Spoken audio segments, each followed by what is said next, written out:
3. The 25th of August 2009 was a dark night for the Batman, locked in an insane asylum, overtaken by a psychopathic clown, forced to confront his deepest trauma by a doctor dressed as a scarecrow, learning that the hospital wing he funded was ground zero for corruption, abuse and a sickly superhuman serum, hunted through murky sewers by a human-crocodile hybrid, watching helplessly as innocent people die on his watch, unable to be everywhere, save everyone, all at once. But what can you do as Batman specifically? Well, one of the main goals of the game in general is to really feel like you are Batman. When Rocksteady brought Batman Arkham Asylum to E3 in 2009, they were fighting for their voices to be heard. Every single interview online is overtaken by noise, hoarse throats, and speedy interviewers off to see the next big thing. They were a small fish in a big pond, a barely known studio with a game coming out in the year of Assassin's Creed 2, Uncharted 2, and Modern Warfare 2. And really, how good could a licensed superhero game actually be? But out of Arkham Asylum's darkness was born a brand new video game Batman with love, craft, care, and colour injected into his veins and the hearts of his enemies. A pulpy, full-throttle swing into madness where, on repeat playthroughs, you can trace the lines of code Rocksteady lay to find their Batman and give his world a voice. We are the Batman, not a copycat, not a video game character with Batman's pus painted on top, not a version of Batman. The Batman. For me, this is my Batman. You punch as Batman, skulk as Batman, kick as Batman, use his tools, experience his fears, see the world through his eyes. Detectivism comes with its flaws, sure, but we're still Batman, and you just need to look at the elusive depth of the free-flow combat system to note how we analyze some situations as Batman. We think like Batman, not quite like the Dark Knight or the Caped Crusader, not yet, despite this Bat being in action for a decade when the game opens. Those evolutions are saved for future games, but here, right at the beginning of the series in 2009, we are the Batman. But what the hell does that even mean? Let's face it, Batman is complicated, he's got issues, he's dark, he's got problems, and he overcomes them all, which is what people love about him. But he has no superpowers. The question of what makes Batman Batman has cropped up time and time again, and while I don't think there's a right or wrong answer, there's definitely versions of the character I think are boring, and versions of the character I think are interesting. Billionaire Batman that's always prepared for everything? Boring, surface level. A Batman always on the verge of cracking? Interesting, tense. Merciless Batman that kills? Boring, charmless. A Batman whose greatest superpower is his discipline? Interesting, inspiring. Often, I find myself going back to the answer provided by comics writer and fellow Scot Grant Morrison. When Kevin Smith asked him what it was about Batman that made them fall in love, this is what they said. It's a long quote, but it's so good, so stick with me. You can take it even deeper, they said. Look at Christ. Christ is God made flesh. Whether you believe it or not, it's a story, like Batman. Both make us feel something. They press a human button that's really important. With Christ, they took God and nailed him to wood. They took the most spiritual thing you can imagine, the highest, most abstract, beautiful thing, and they nailed it to wood. You can't be God without knowing what it feels like to be nailed to wood. You're not God until you know what it feels like to be a mouse caught in a trap and have your neck broken, because until then, your knowledge isn't complete. That's what's inspiring about Christ. No matter how bad you're hurting, no matter how bad the flesh is crushing you and destroying you, no matter how much you're losing it, Christ says, I am here with you. I am at the darkest. I'm hung here, coughing my lungs out with you. Batman is like that. It's the idea of, I can watch my parents shot dead in the street, and everything will go to chaos, and I will make meaning of it. I will use all of my resources to make it into something positive and good. I'm going to be a hero in this, and Batman will always speak to that.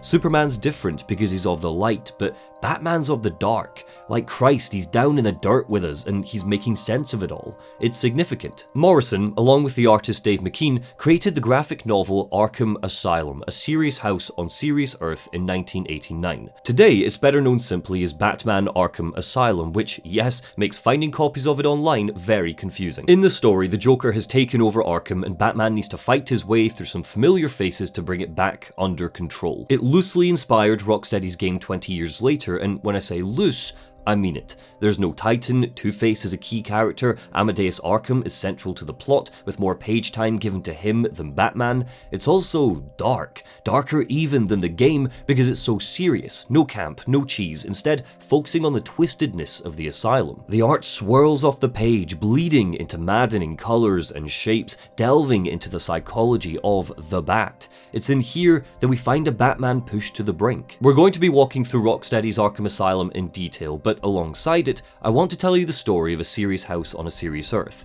This is because while both exist independently of one another, I think it's really interesting to consider the nightmare that helped Rocksteady find their Batman. So, spoilers ahead. This is a commentary and critique of Batman Arkham Asylum.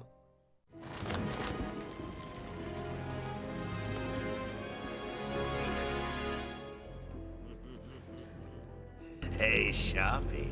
Love what you've done with the place. That's Warden Shop to you.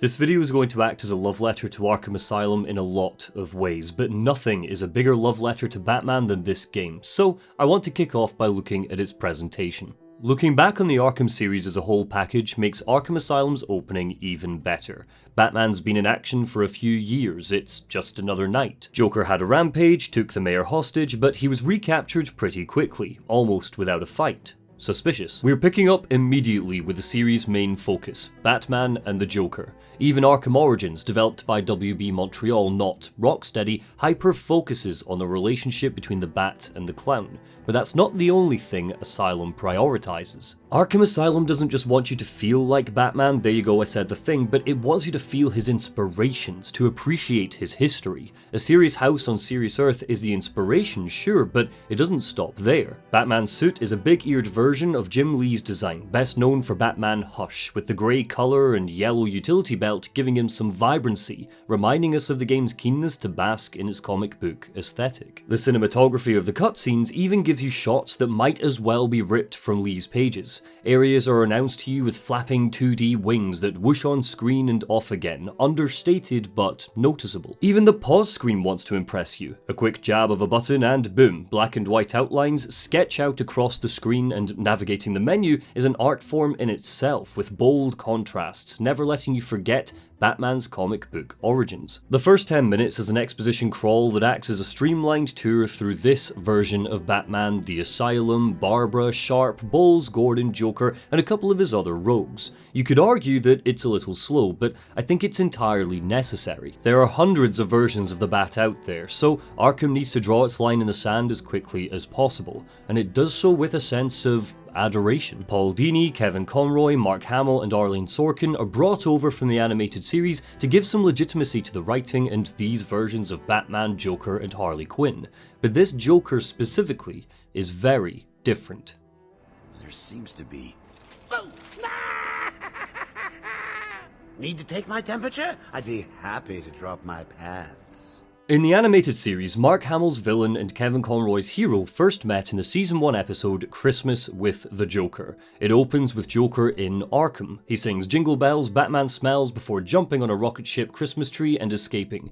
And yes, that is a real sentence that I wrote. Despite carrying a lot of the camp and fun factor over from the animated series, Arkham's Joker is far more disturbing. In this opening, he doesn't even do anything. He's strapped down, incapacitated, babbling and joking, but we're taught one of the most important things about his character here, how much he craves the attention he's getting. This is a dream come true for him. Look at all of these people here just for him. He should be honored, but something about their behavior implies a serious sense of danger. Warden Quincy Sharpe treats the Joker as a bomb waiting to go off. Dozens of guards level their guns on him despite the fact he's chained up. We hear that lethal force is authorized if he tries to make a break for it. A doctor checked his condition just to have the bejesus scared out of him. He's scanned for weapons by a cold, unfeeling machine, not frisked by one of the guards in case they get hurt. One of the guards, Frank Bowles, is so stressed he's openly drinking on the job. Is nobody gonna do anything about that? Oh, I forgot, Arkham's as corrupt as the Qatar World Cup. The lights go out for just a moment, showing us how rickety and old the asylum is. Despite the gadgets and tech, it's incapable of containing the Joker. Before they even have a chance to flicker back into life, Batman is there with his hand around the Joker's throat. Prepared, paranoid. You might think Arkham Asylum's opening is slow, but it's a masterclass in characterizing its people, monsters, and setting. Anyone could go a little mad in here, and by minute 10, it becomes anything but slow. Welcome to the madhouse, Batman! I set a trap, and you sprang it gloriously! Batman's nightmare doesn't begin with his entry to Arkham. It begins here, with Joker's grand reveal. He set a trap and we sprang it gloriously. He set fire to Blackgate Prison to have his personal army of goons move to Arkham. He took the mayor hostage so Batman would come and get him. He blackmailed Frank Bowles into helping Harley Quinn take over the security system, and he's just getting started. Arkham Asylum gives us a Joker that's affecting because he's ripped straight out of Batman's amygdala. That's the part of the brain that processes fear. It doesn't matter, it was clumsy wordplay. In this game, the Joker is prepared. He's Machiavellian. He's not just kidnapped a family and planted some bombs, he's got a plan. A proper plan with layers and steps and backups. He's got plan Bs, Cs, right through to Z and beyond. This Joker is so dangerous because he's not just a wild card this time. He's thinking like Batman, and with his arms outstretched, Arkham Asylum explodes into one of gaming's strongest opening hours. Before the tutorial is over, we've watched the Joker win, taken down Victor Zsasz, met Harley Quinn, fought a Titan mini-boss, met Killer Croc, had a lift dropped on us, been mocked by the Riddler, stealthed, detectived, punched, grappled, and saved people, all in the game's first building, before being unleashed into the hub world. There's a fundamental strength to choosing Arkham Asylum as a game setting. It leers at a player, offering opportunities for tightly knitted pacing with a crooked hand, opportunities that broadening to an open world Gotham would limit. There's a contextual reason for tossing villain after villain at our hero. They've all been locked up in this prison for far too long. The asylum hasn't treated them, it's tortured them, made them worse. The second Joker and Harley unlocked the gates on their cells, they naturally seized their chance at revenge. This means that any time the story deviates, any time Batman is torn away from the goal of stop the Joker, we don't feel bogged down by busywork. This is the goal, this is the power fantasy, soaring up to gargoyles and landing on Zsasz, saving Jim Gordon, finding trophies to track down the Riddler, because it all leads to the same objective, undoing Joker's damage, regaining control of the asylum. That means Rocksteady can front-load its first hour with a whole host of disconnected faces without undermining the Joker as the juicy big bad. Seeing as how I'm feeling generous, I'll give you this one for free. Knock me off, I dare you. End this. Pull the plug. Stop me once and for all. The game is a long sequence of princesses and other castles, but we barely notice because of how stuffed it is with charismatic, unhinged foes and scenarios. Batman comes face to face with Joker 5 times before the final confrontation, and each time, the Joker gets away with a painted smile and wave. Here, mere moments after he takes control of the asylum, Joker stands on a shaky platform and actually dares bats to knock him off, drop him to his doom, end it all. And even though it means a long, cold, maddening night in hell, Batman refuses, leading to Joker revealing another stage in his lengthy plan. Titan, a super serum that turns patients into monsters. This is where Rocksteady unequivocally tell us which parts of Batman's character they are most interested in. His no-killing rule, his discipline and restraint, and his unyielding belief that everyone can be saved, even the Joker. This is a belief that's played with across the whole series, making it feel purposeful and planned, even when split across 2 independent studios. In fact, there seems to be a concerted effort to reinforce Batman's status as a hero outside of just taking down the bad guys, Gotham Knights. The older I get, the more I find it's something I look for in my superhero stories. The Killing Joke is a masterpiece, sure, but I don't need or want every Batman story to be that. Sometimes I want to be reminded that my heroes are heroes, Gotham Knights, that they save and inspire people they don't know as part of the story, rather than just a side quest. They don't just beat up thugs in the street, Gotham Knight. Arkham's opening is all about the villain introductions and all about the saving. Numerous scenarios are given to us where we save doctors, janitors, guards, patients, and criminals. We stop Zsasz from killing a guard. We rescue thugs from poison gas. Oh, whoops, Don't worry, I'll come back for him. There are lots of moments in the story where Batman puts a momentary pause on his Joker chase to go and help regular people, and yeah, if the gameplay loop was boring, if the combat was unsatisfying, if stealth was frustrating, those diversions might be a mark against the game.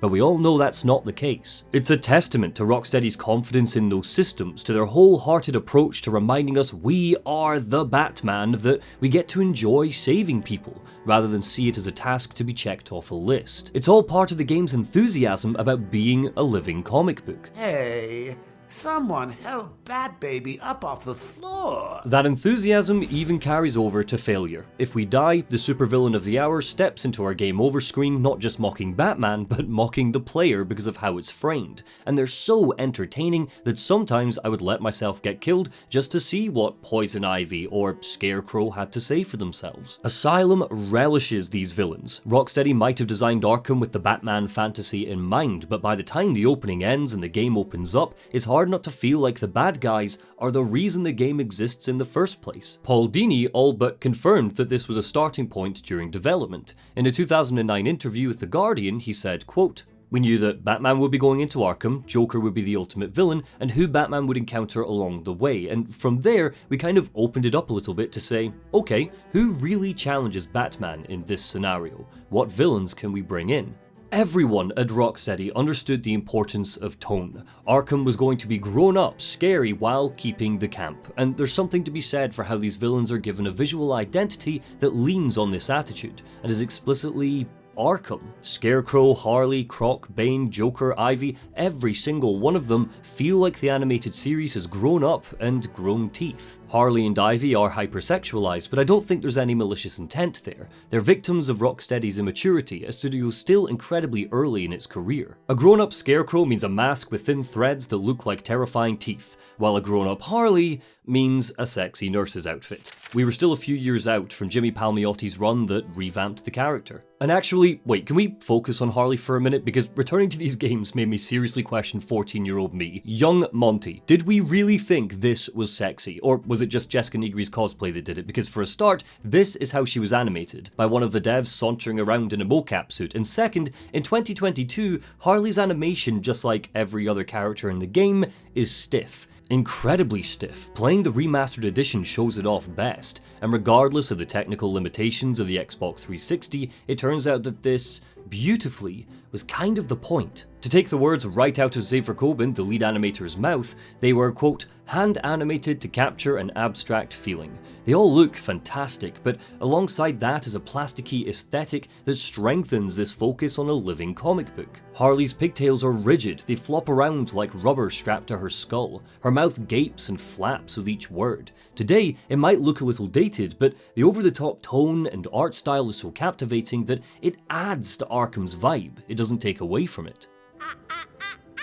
B-Man, Mr. J doesn't want you following us just yet.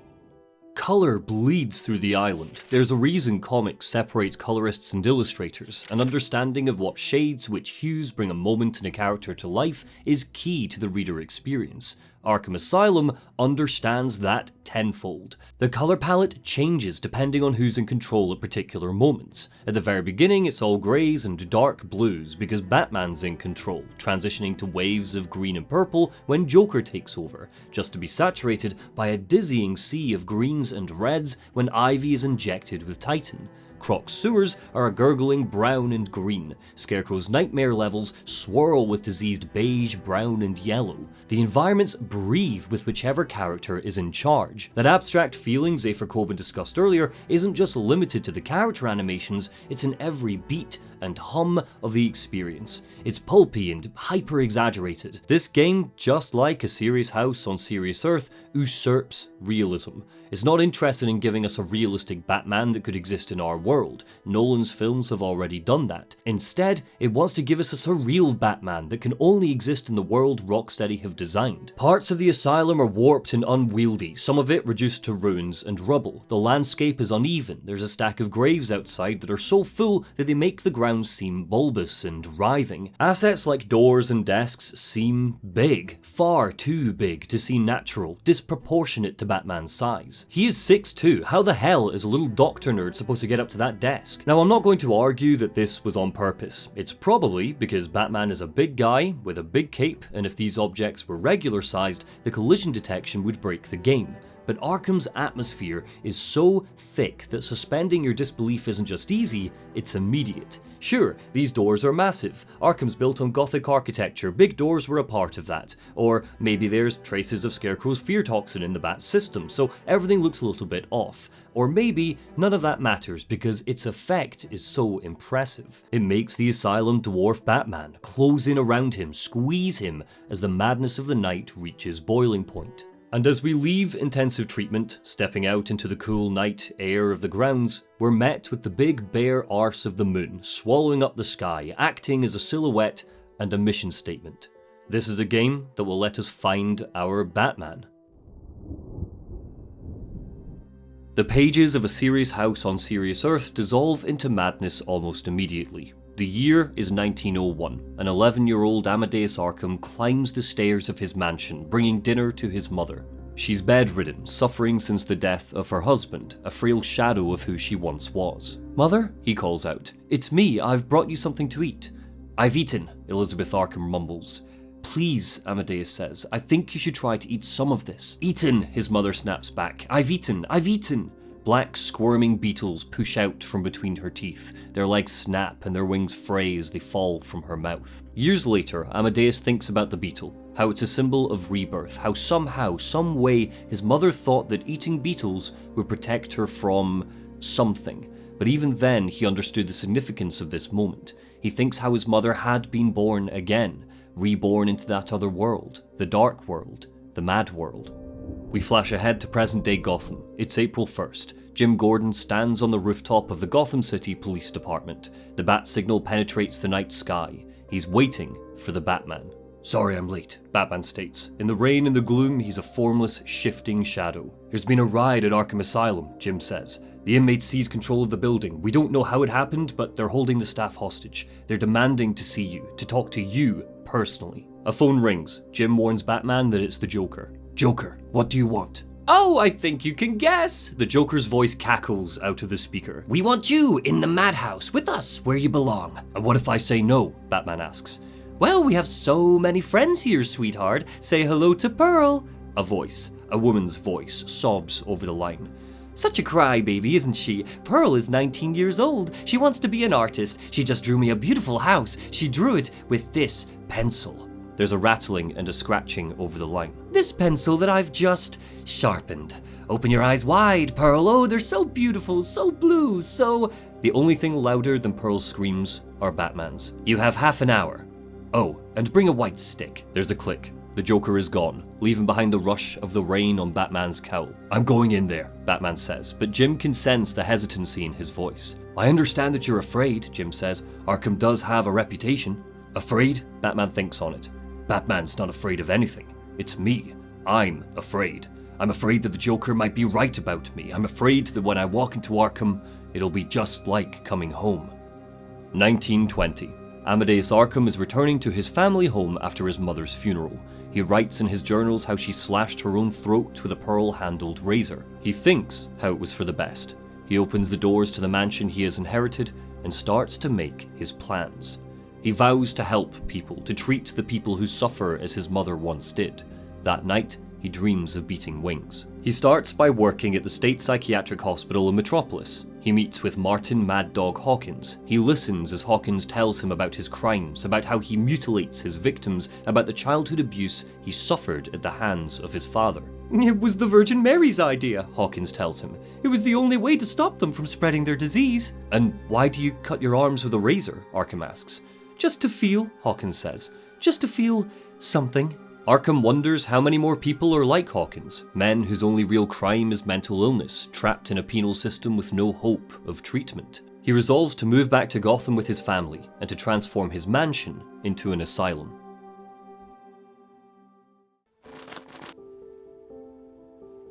Where's Gordon? Wouldn't you like to know? I'm over here. Shut up! Ah!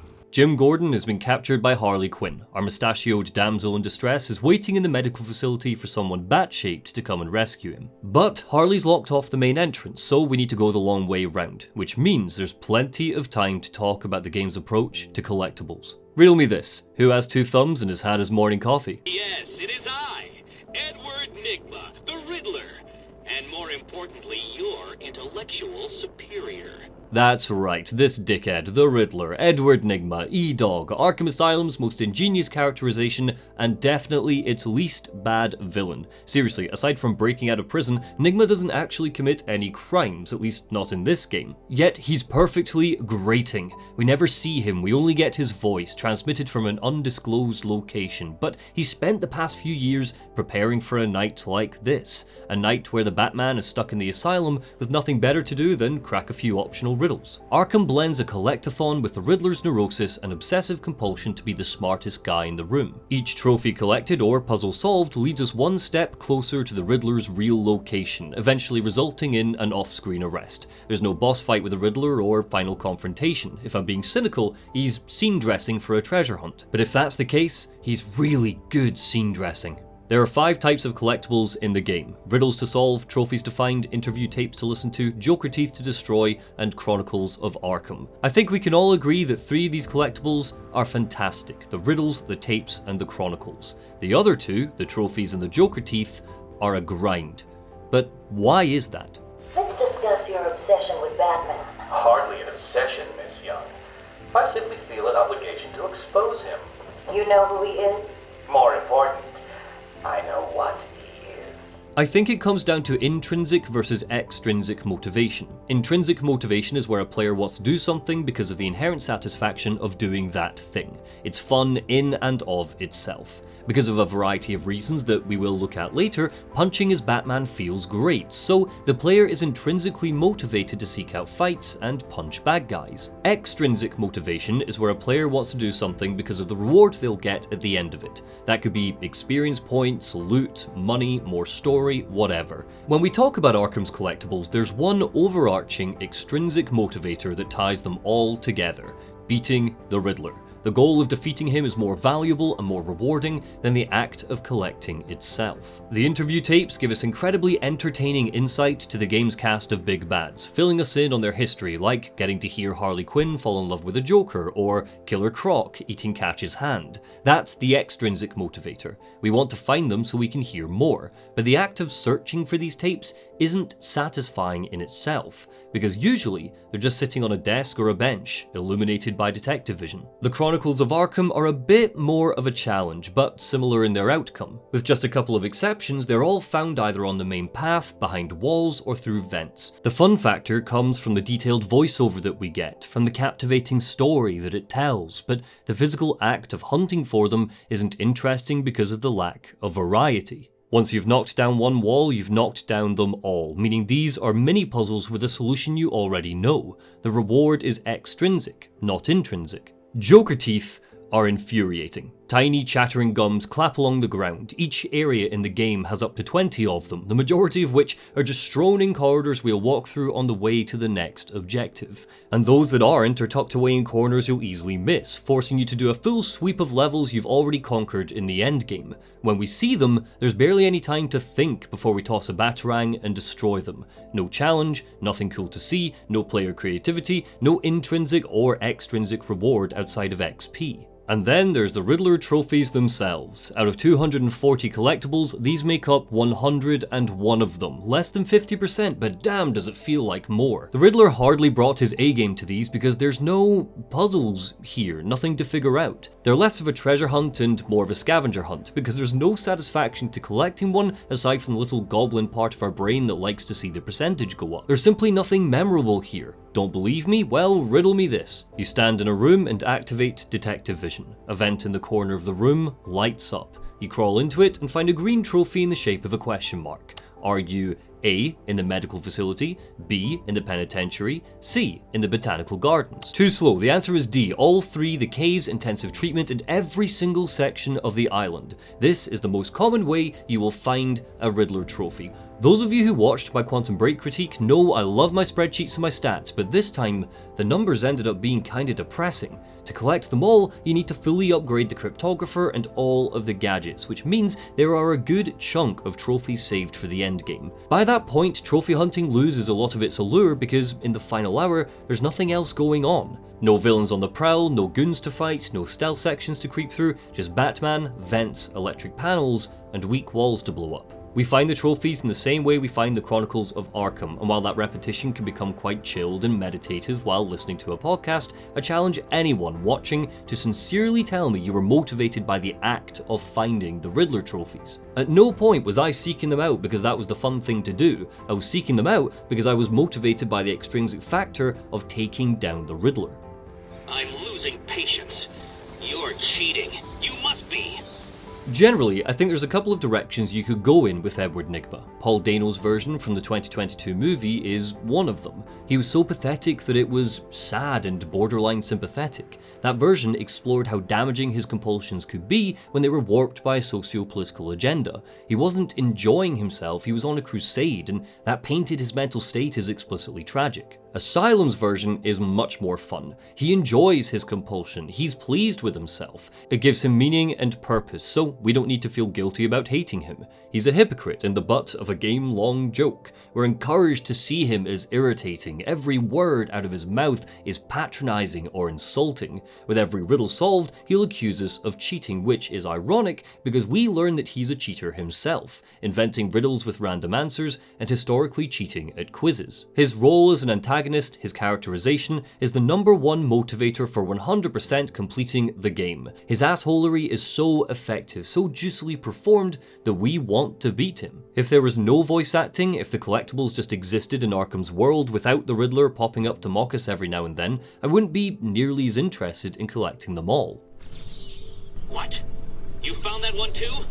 Preposterous. There is one collectible that flies in the face of all of that, isn't there? The most important set of challenges in the Riddler's arsenal, the riddles themselves. They're the only collectible that gives us an extrinsic and intrinsic reward. They're interesting to complete, and what we get for doing so is often very, very cool. When entering a room, a riddle will flash up on screen in green writing. When Nygma makes his presence known, he tells us not to, quote, cut yourself on this sharply dressed portrait. Ha ha ha, love a good pun. What this means is we need to wander over to a portrait of Warden Sharpe and scan it. Boom, riddle complete. A simple little tutorial to make us think critically, force us to use our surroundings and the world building to put the pieces together. For the rest of the game, the riddles will vary in difficulty, but because we can't rely on detective vision to give us the answer, we need to think like Batman. We need to be the world's greatest detective, we need to observe, we need to interpret, and that experience is satisfying in its own right. But the best part is we need to explore the asylum's detail, to look for the little stories, the Easter eggs, the hints at a grander, more fleshed out world waiting in Gotham City. Firefly, Two-Face, Penguin, Catwoman, and many, many more beloved characters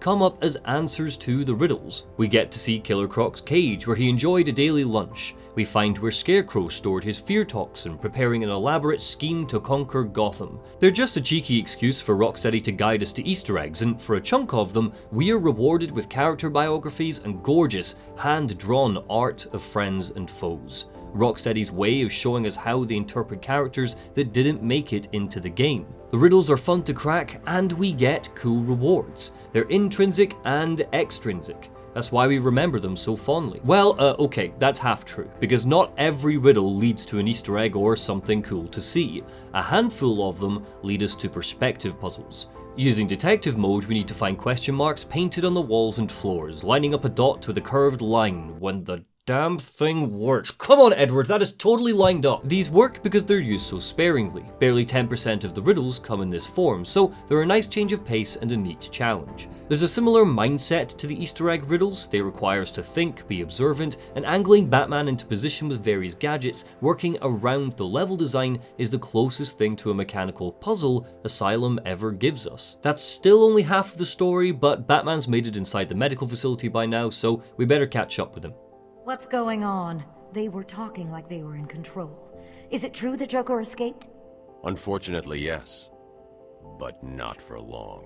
Bat saves Aaron Cash, the hook-handed head of Arkham Security, and Penelope Young, chief psychiatrist at the asylum and the head of Project Titan. Titan was originally conceived as a serum to cure criminal insanity. Driven by her desire to fix the Joker once and for all, Young accepted an anonymous donation from a Mr. Jack White, the Joker in disguise, funding her research because he has his own plans for Titan. Our hunt for more information starts in the basement of the medical facility, the place where Titan was conceived. There's another extrinsic reward connected to the Riddler's collectibles. Experience points. All the Joker teeth we destroy, all the trophies we find, it all adds up to give Batman a little booster, meaning he gets stronger through exploration, not just through kicking ass. Asylum's upgrade system is nice and simple, harking back to them good old video game days when there was no gear, no goot, garbage loot, just unlockable, useful abilities. It's a quality rather than quantity approach.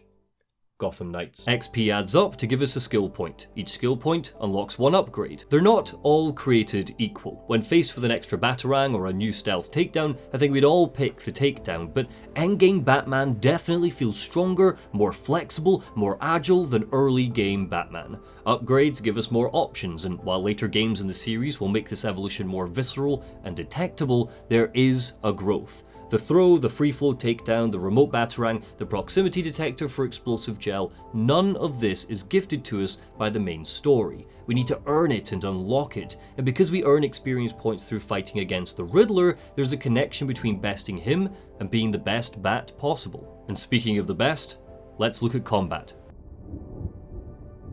A ring of salt has been drawn around Arkham Asylum to keep out evil spirits. Batman brushes his fingers through it, breaking the circle, and hears a voice cut through the darkness. "Why don't you sprinkle some of that on me, honey? Ain't I just good enough to eat?" Batman states that he's here. He did as the Joker asked. "Release the hostages." "You heard him, folks. Hit the trail." Guards, doctors, janitors, they file out of the grounds. The Joker grabs a woman at the back of the line.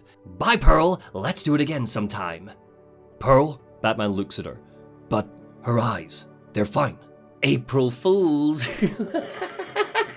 Batman stares. Rage. Just rage. "Oh, loosen up, tight ass." Joker reaches down, groping Batman, but Batman spins around. "Take your filthy hands off me."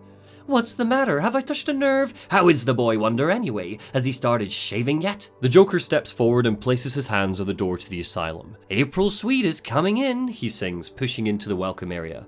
"Let the feast of fools begin." A miasma of shapes, lines, bodies, faces meet Batman's gaze. A party is in full swing. We are outside of logic, outside of reason, outside of space and time and structure. What are the inmates eating? What are they touching? There are no recognizable voices or faces on the page, just a concert of textures. Dr. Cavendish, the asylum's warden, steps forward. "Joker," he barks, "I've had enough of this madness." But the Joker looms over him like a spectre, so much larger, a white void in makeup. "Enough madness? Enough? And how do you measure madness?" He grabs Cavendish's face. "Kiss me, Charlie. Ravage me, but no tongues, you hear? Not at our first date." "I'm warning you," Cavendish shouts, but the Joker cuts right in. "You're in no position to issue warnings, Charlie, not with your guilty secret." "You told me you released all of the hostages," Batman growls. "Well, we insisted on staying, Batman." A woman appears to his right, lighting up.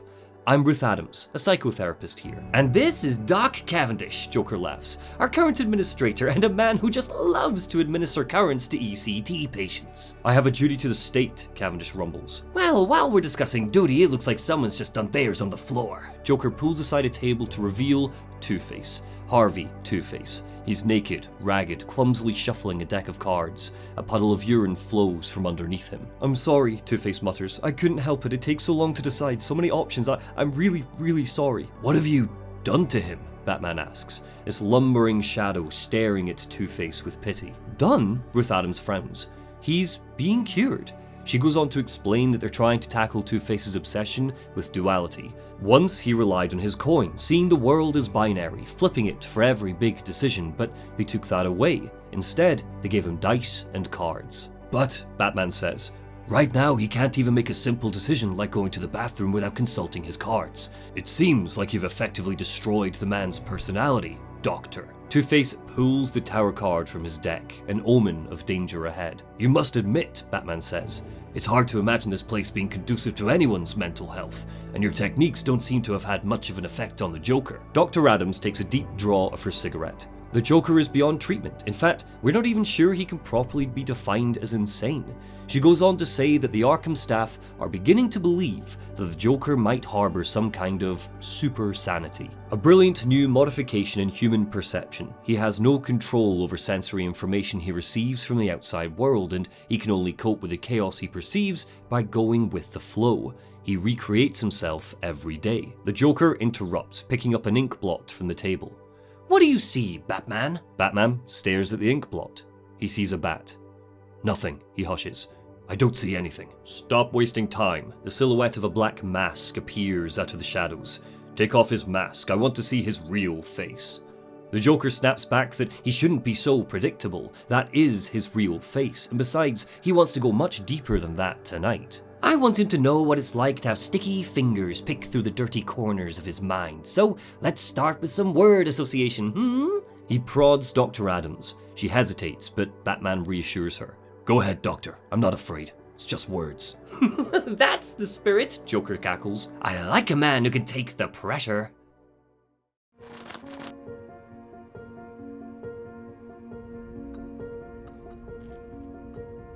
I'm sorry, Jim. Down, down, into the morgue we go, pursuing Harley Quinn to rescue Jim Gordon. There's a secret down here, a twisted shape of human cruelty waiting for the Bat. No, not Bane, we'll get to him in a minute. Someone far more vicious and calculating. Jonathan Crane, aka Scarecrow, brings with him some of Asylum's most memorable beats, injected into the game haphazardly like his fear toxin. Even all these years later, his introduction is chilling. A dead Jim Gordon, the room tilts, cockroaches scuttle across the floor. The Asylum's morgue whispers and laughs at us. Thomas and Martha Wayne spill onto slabs. If this was a horror game, I'd be criticising the hell out of it. The lack of agency and the perspective shift are an obvious gimmick, but this isn't a horror game. It's not out to truly terrify us, it's just out to unnerve us. More about the character work and less about the gameplay, showing us the dreamlike haze that Batman is lost in as he navigates Arkham's tunnels and cells. Even when Scarecrow and his toxin are off screen, the game wants us to consider how maddening a night in Arkham would truly be. This is where it begins. Asylum's Batman embraces the rigid stoicism of the past, which means he says very little across the game, despite the ability for Kevin Conroy's voice to jump the soul out of Jesus. There are few moments where he shows his fear, his confusion, his sadness, because he's Batman. Rocksteady's Bat is all about the power fantasy. Our hero is down in the dirt, tortured by Scarecrow, but he doesn't blink. He just keeps going. It's the visuals of reliving his parents' murder, of thinking Jim is dead, that offer an insight to how he thinks and what worries him without the game needing to state it openly in the text. Later, we will see how this characterization might backfire, but when it comes to Scarecrow, it works. And once he manages to rescue Jim from Harley, we even get a glimpse at his self-doubt. You took longer than I thought. He's out of control. He's trying to prove something. I'm not sure I can stop him this time. Scarecrow and Joker are the least of our problems though, because one of Arkham's deepest secrets is just around the corner. Bane, strapped up, experimented on. The Bruja, Dr. Young, has slowly been draining the venom from his blood to create Titan. This cues our first boss fight, so as Bane breaks free, let's talk punching. I have a confession to make. I think I kinda suck at Arkham's combat. Going back to the game after 14 years of series iterations and copycats made me realise just how reductive my memory of it was. I thought I was going to breeze through this game, it's just mashing square and occasionally hitting triangle, right? The animation and sound design does all the work. Wrong. In 2016, Asylum's creative director Sefton Hill set up an AMA and talked about the inspiration for the game's combat system. Quote, "Combat initially started out as a rhythm action game. It was based on my love of classic martial arts movies. They have this lovely cadence to the combat which I'd never seen done in a game. Even though we removed the rhythm action requirement, the core of that idea lived on through free flow. Arkham's combat is a rhythm game for Batman's fists. It might not be a spectacle fighter like Devil May Cry or Bayonetta, but there's a similar reward for understanding and using it well. Batman looks cool and we feel cool. The face buttons and a couple of triggers can all be used, but typically the focus is on square and triangle. The goal isn't just to survive an encounter, but to get through it with as much flair as possible, without taking a hit. The design of Free Flow lets Rocksteady achieve something that I would have thought impossible. It lets Batman be a crowd control fighter and a one-to-one brawler simultaneously. The beauty of this system is that none of Batman's moves are designed to take down lots of baddies at once. You're forced to fight independently. But while you might start by throwing a couple of punches at one grunt, if you're aware of your space and angle the left stick appropriately, we can fly around the room, launching bats from henchman to henchman. Don't let weaker iterations of the hit-counter formula taint how you remember Arkham's combat. It's not just a counter simulator. That's what copycats like Shadow of Mordor and Mad Max failed to understand. There's no punishment in those games from just relying on square and triangle. In Arkham, there is. You lose your momentum, and you miss out on the fun factor. Mashing square and occasionally triangle is a recipe for success. There's nothing wrong with that strategy, it's very accessible, but what it does is give you an inferior Batman to the cool, swishing, catapulting version that skilled players can create. Batman's discipline, his focus on holding back, is a factor during gameplay, and I think that's brilliant. He's always just an inch away from losing control. What makes him interesting is when he doesn't, and to achieve a free flow combo, we need to embrace that. A skilled Batman is deliberate, no slamming your thumb into square or else you'll swing it in empty space and it will kill your momentum and cancel free flow. Instead, you need to remain calm under pressure, calculate where enemies are and tell him which direction to go. Each punch echoes with a brutal, satisfying crack. Different sounds herald different outcomes, like the end of a fight or a mid-battle takedown. But when we talk about the rhythm of Arkham's combat, we don't just mean the musicality of it, the sound design. We mean the movement, and the framing of that movement too. If Batman just looked like a pinball the entire time, it would become exhausting to keep up with, and he'd lose that sense of deliberateness. So, to make sure we're tuned into the ebb and flow of battle, the game employs animations that have variations in length and occasional slow motion that lets us scan the room for where to go next. What grunt looks ripe for kicking? Counters only finish off an enemy if their invisible health bar is extremely low or if they're the last guy in the room. Otherwise, they do no damage at all. I sat and just countered for about 15 minutes, and despite bats spraining elbows and slapping Joker's men around, none of them went down, which means you do need to think aggressively. Batman's the Predator after all, he needs to be in control of a fight. At the risk of getting too granular, it's important to note that enemies won't try to hit us if we're in the middle of a counter animation. This means that, just like the moments of slow motion, it's a chance to catch our breath. It means we won't get frustrated if one of these baldy bastards interrupt our cool moves. In another game, I might criticize this for being too easy, too staged, but context is everything. We are the Batman. We're breaking legs and arms. These criminals are scared of us. They sound scared, so you can easily read them as being hesitant. There are moves that can be interrupted. 3 in fact. The ground takedown is long, coming in at about 3 seconds, so there's plenty of time for a grunt to march over and give bats a shove. This means we're disincentivized from focusing on just one enemy. If we do, we'll likely take a hit when we try to finish them off. Batman's gadgets, the batarangs and grapple, also lock us into an animation, and this is a part of combat I like a lot less. Neither of them are that cool or that useful. Batarangs momentarily stun henchmen, but they freeze bats in place, and it's a minimal reward for the risk of getting punched. In fact, gadgets simply aren't an effective part of Batman's arsenal in combat. Not like they will be in future games. But that's not the only problem Asylum's award-winning combat has. The good doctor won't be a problem much longer. How do you like my puppet? What say we cut him down? We release Bane from captivity. He's able to access his venom again. His muscles bulge and creak under their own weight, and he tosses Batman into the next room.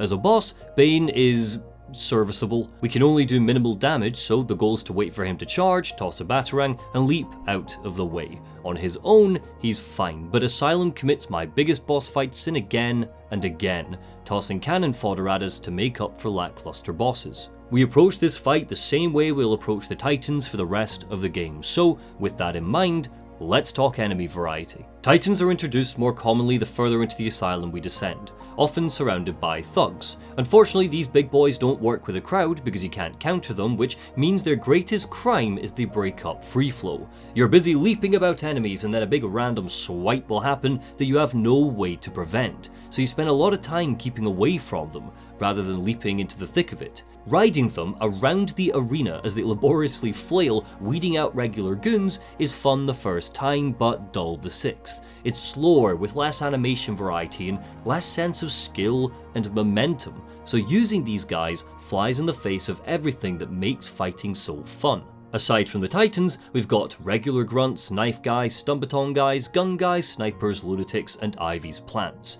8 enemy types all in. Pretty good, how's that for variety? But they're not all winners, so let's count them down. Regular thugs are bare-knuckle brawlers. They're gifts from the game to help us find out what kind of Batman we want to be. A skilled flash in the dark, or a careful defensive counter machine. Knife-wielding enemies need to be stunned before they take their licks. They can't be countered and whip up a frenzy, dealing decent damage, so they always need to be a priority. Well, not always, not if we face the goons with stun batons. They don't just block damage, hitting them without stunning them first can hurt us. They're not just an enemy to fight, they are a hazard during free flow. Making them vulnerable means we need to stun them and flip over them first. I friggin' love these guys and hate these guys. If a grunt gets a hold of a gun, the stakes reach an all-time high. Facing them head on is a suicide mission, especially when playing on hard, so typically Asylum litters stealth arenas with them instead. But sometimes weapons lockers will be strewn around combat rooms. They add to our spatial awareness. We need to constantly monitor those lockers and the henchmen near them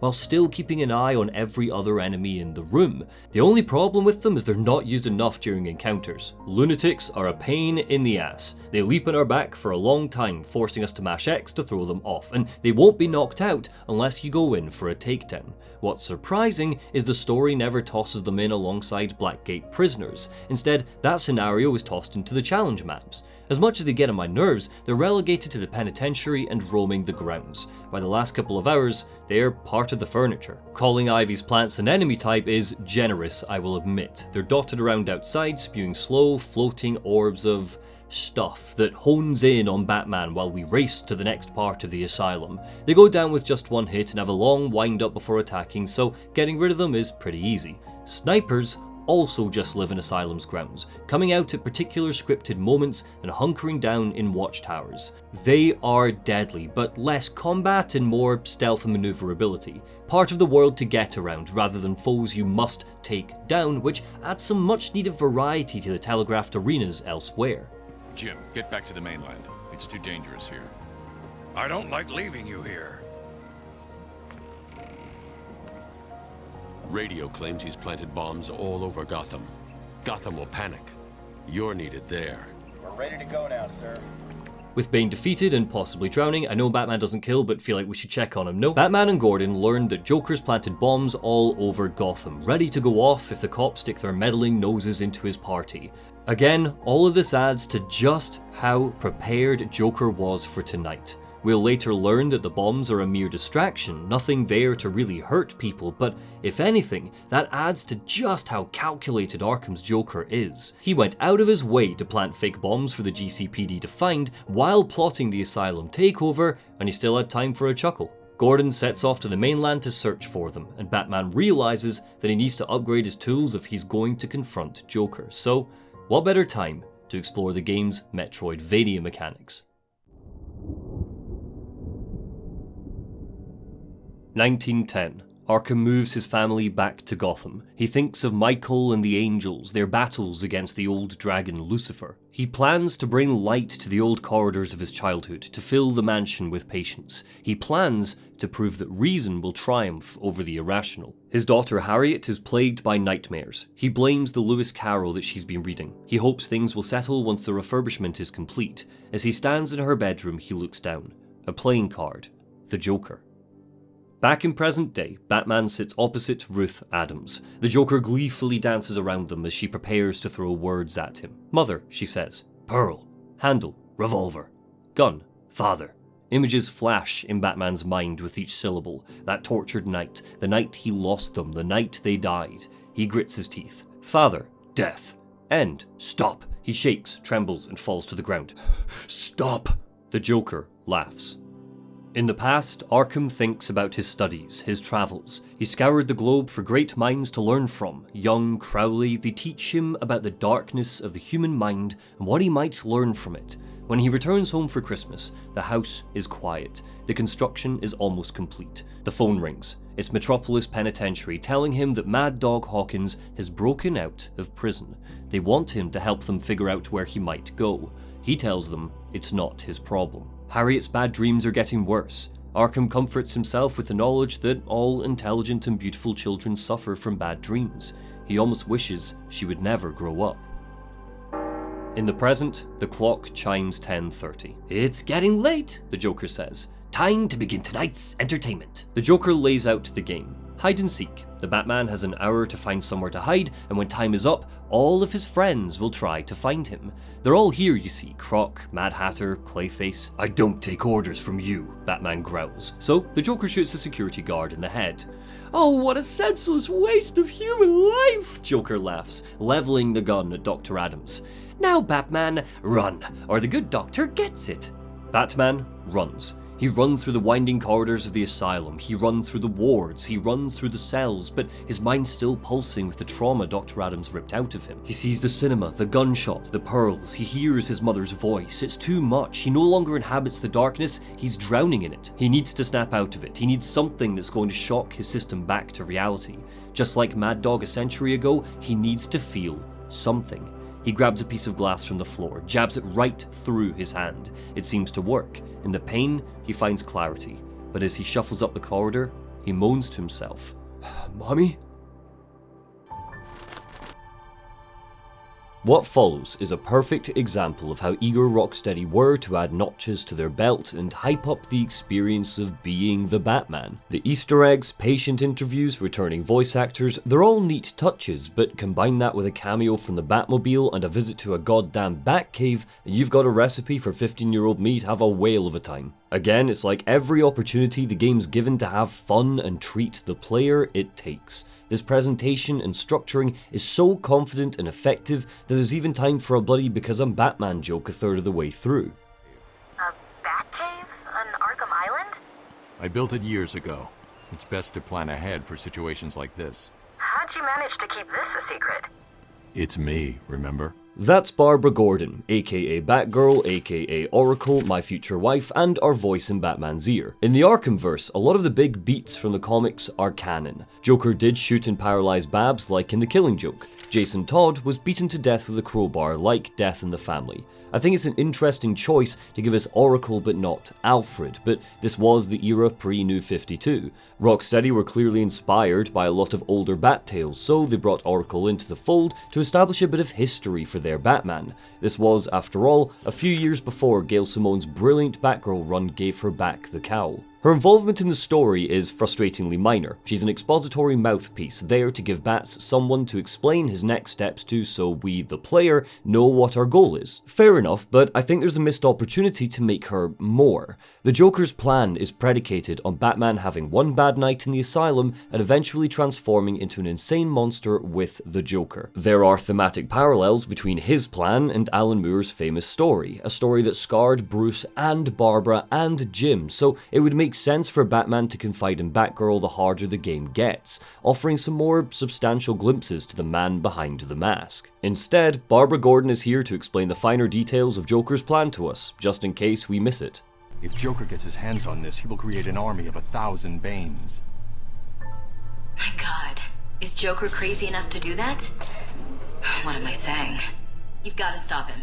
It hardly ruins the game, but going back to it all these years later with my I Heart Barbara t-shirt on, I wish Rocksteady gave just a little more love to her dialogue so we can get a better sense of her relationship to Batman. Is it collegiate, sisterly, or like the abomination we got in the Killing Joke movie? So anyway, yes, Bats has created a secondary Batcave on Arkham Island, prepared for a situation just like this. It's a minor diversion, but one that gives us a little face time with the Bat computer and gifts us with a new and improved grapnel. We learn all about Dr. Young's experiments. Her new chemical, Titan, is derived from Bane's venom, but she's transformed it into something completely different. Joker wants to steal her formula to create an army of insane Banes under his control. If we want to stop him, we've got to find her and her formula first. Luckily, we know exactly where she is. She told us. Arkham Mansion, but whoops, Joker's locked it down and we can't get in through the front entrance unless we want to kiss a henchman's ass. Batman doesn't want to do that, so we've got to find another way in, through the roof. So, I've got another question for you while Batman wrestles with this vent. Is Arkham Asylum a Metroidvania? And if it is it a good one? Pausing for dramatic effect while you type out your comment and like the video. Okay, so I think Asylum is a Metroidvania, but I don't think it's a great one like this 2021 article on The Gamer claims. In it, Eric Switzer wrote, "Playing Asylum now, I have even more respect for its brilliant level design than I did as a kid. It's rare for a 3D Metroidvania to find critical success. It's rare for a 3D Metroidvania to exist at all, and Arkham Asylum is still a shining example of how to take upgrade-driven, exploration-focused, Metroidvania-style gameplay and apply it to a 3D action game. It might even be the last game to ever do it this well." It's a pretty common take, but I want to interrogate it a little bit. I've discussed Metroidvania mechanics on this channel before, but there's a good chance this is your first video of mine, and I want us all to be on the same page, so I have a measuring stick that I use to figure out if a game has decent Metroidvania mechanics. It's not a hard and fast rule, but I'm yet to find a game it doesn't work for. A good Metroidvania gives the player a skill or upgrade that does two things. The first is it builds a better hero. For example, in Jedi Fallen Order, Cal earns the push ability. He can now push stormtroopers off of ledges, or he can force a guard break. This makes him better, stronger. The second is that it opens up the world. Cal can also use push to drop bridges that lead to new areas. Opening up the world needs to feel substantial. For example, if Batman uses explosive gel to knock down a wall with a Riddler trophy behind it, I wouldn't say that opens up the world. It just opens up this wall. There's nothing wrong with it, it's great, woohoo, we're a step closer to punching Riddler in the face, but it doesn't broaden the asylum. However, if Batman uses the explosive gel to progress further into the asylum, then that opens up the world.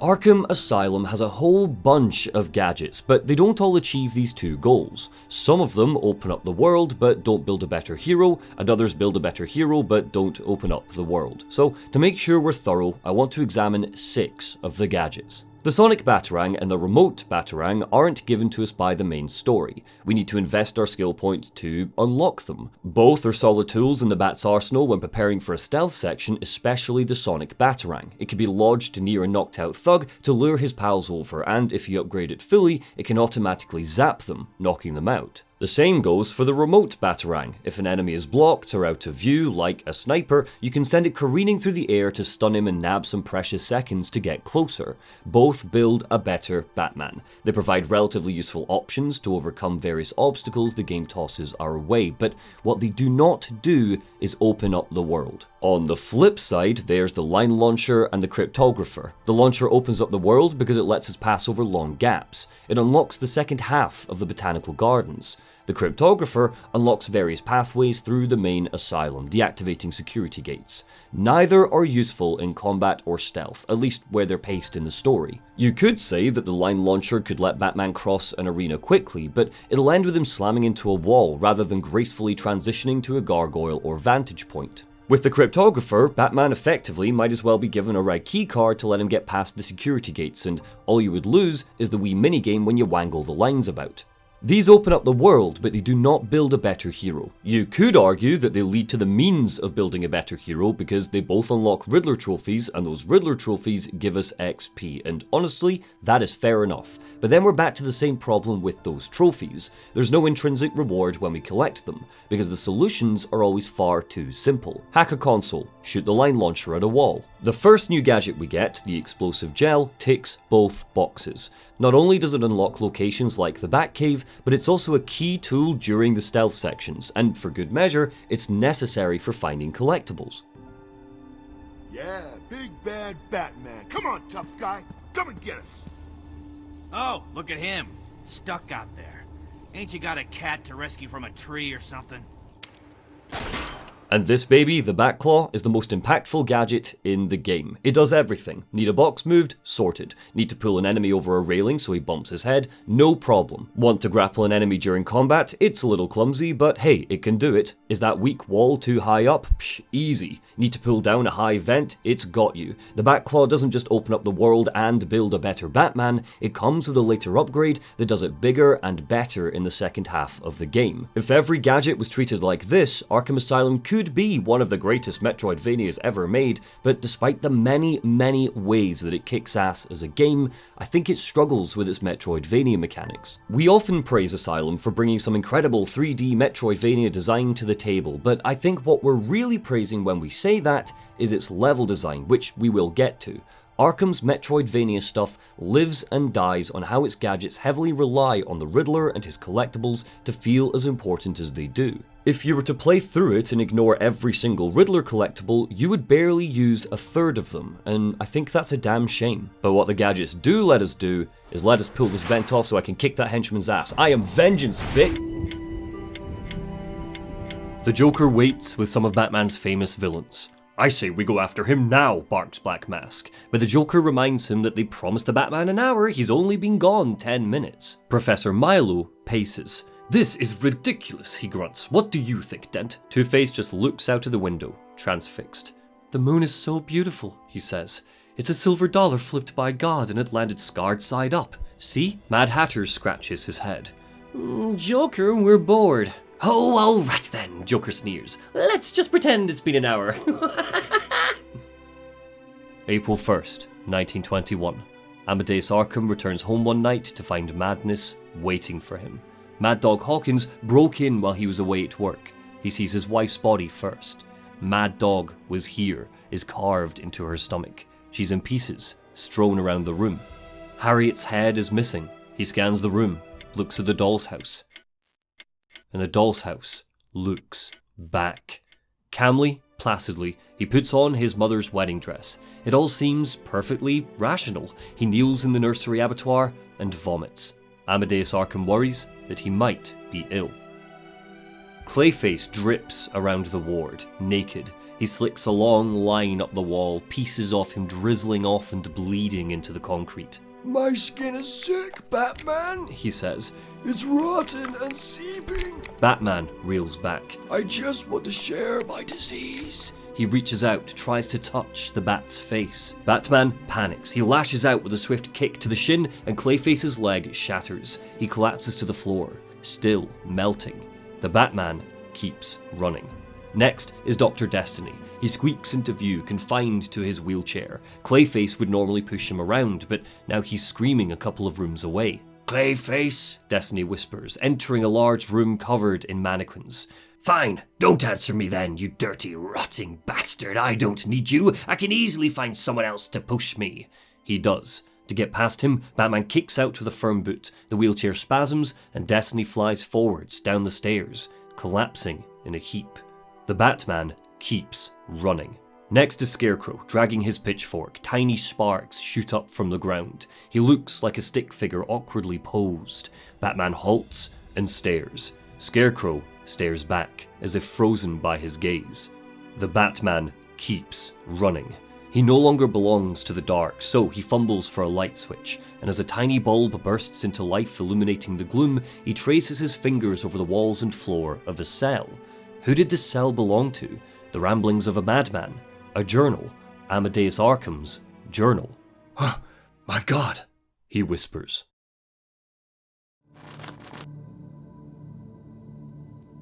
Arkham Mansion stands in direct contrast to the dilapidated white corridors and wards of the rest of the asylum. It's grandiose, garish, gothic, filled with varnished wood, libraries, and trophy cabinets. Warden Quincy Sharpe lives in the lap of luxury here. With a roaring fireplace and soft carpets, he's transformed Arkham Asylum into a shrine dedicated to his ego. Paintings of him hang on the wall. A statue of his idol, Amadeus Arkham, is thick and looming, welcoming you to this domain. Even comparing the mansion to the grounds tells you everything you need to know about Sharpe's arrogance. Outside are cold, metallic watchtowers, spikes are stuck to roofs, but inside the mansion what we get is a feeling of comfort. Sharpe simply doesn't believe that he needs to reinforce his office or the journey to it with security gates and impenetrable doors, because he believes himself to be untouchable. Hilariously, the Joker and his men have capitalized on this. They're here in full swing, tearing the place apart in a desperate attempt to find the Titan formula. This was once the home of Amadeus Arkham, the Asylum's founder. A serious house on serious Earth tells us all we need to know about his own personal descent into madness, but just in case you haven't read the graphic novel, the Chronicles of Arkham are here to spell out the corruption and hypocrisy at the heart of his institution. I took a walk around my island. I passed by the penitentiary and felt nauseous at the thought of the filth it contained. I looked out over the Gotham Bay, and in the distance I saw lights. No doubt boats bringing more filthy degenerates to my city. It's through these collectibles, this side quest, that we get a really affecting story that gives us a parallel between Batman and the man that Arkham once was. Both had their family murdered, both turned that darkness, that hate, into something hopeful. Batman wanted to extinguish crime in Gotham altogether, and Arkham wanted to treat the criminally insane. Where they part is Arkham's fate. In astounding detail, the Chronicles depict a man who created the asylum with the best of intentions, but after his attempts to cure his family's killer failed, his entire outlook on his patients became twisted and malformed, eventually becoming a patient in his own asylum. Arkham's Chronicles give us an example of a Batman gone mad.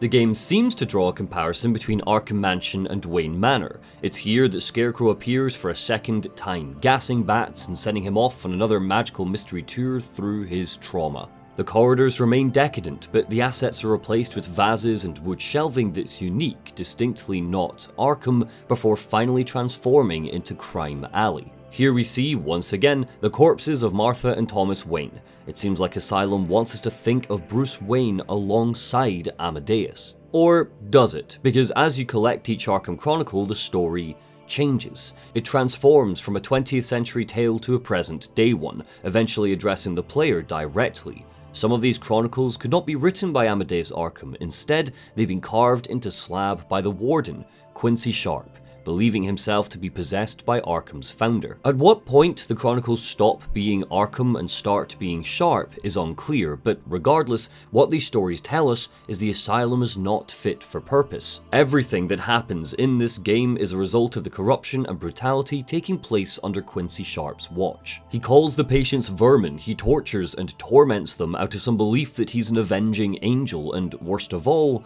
he's a serial killer. The beast was too strong. His animal savagery nearly cost me my life. I took my frustrations out on a lone patient. His case notes suggested he was a paranoid schizophrenic. His pleas, as I beat him to death, suggested much more. Sharpe actively describes some of his murders, but the game's fantastic environmental storytelling shows us that the numbers are greater than we could ever imagine. Human skulls are buried in the walls. We see a stack of them outside Killer Croc's cell. Some of the guards joke that the basement of intensive treatment is a lair where Croc is allowed to patrol, and sometimes patients will get lost down there. The tone of these conversations is skeptical. We don't get any real proof that anyone in Arkham knows that Sharpe is killing off patients, but the game's subtext leads us to see the Asylum as Sharpe's personal hunting ground. He's more cruel and evil than some of the criminals locked up in here. But here is the difficult question. What does that mean for Batman?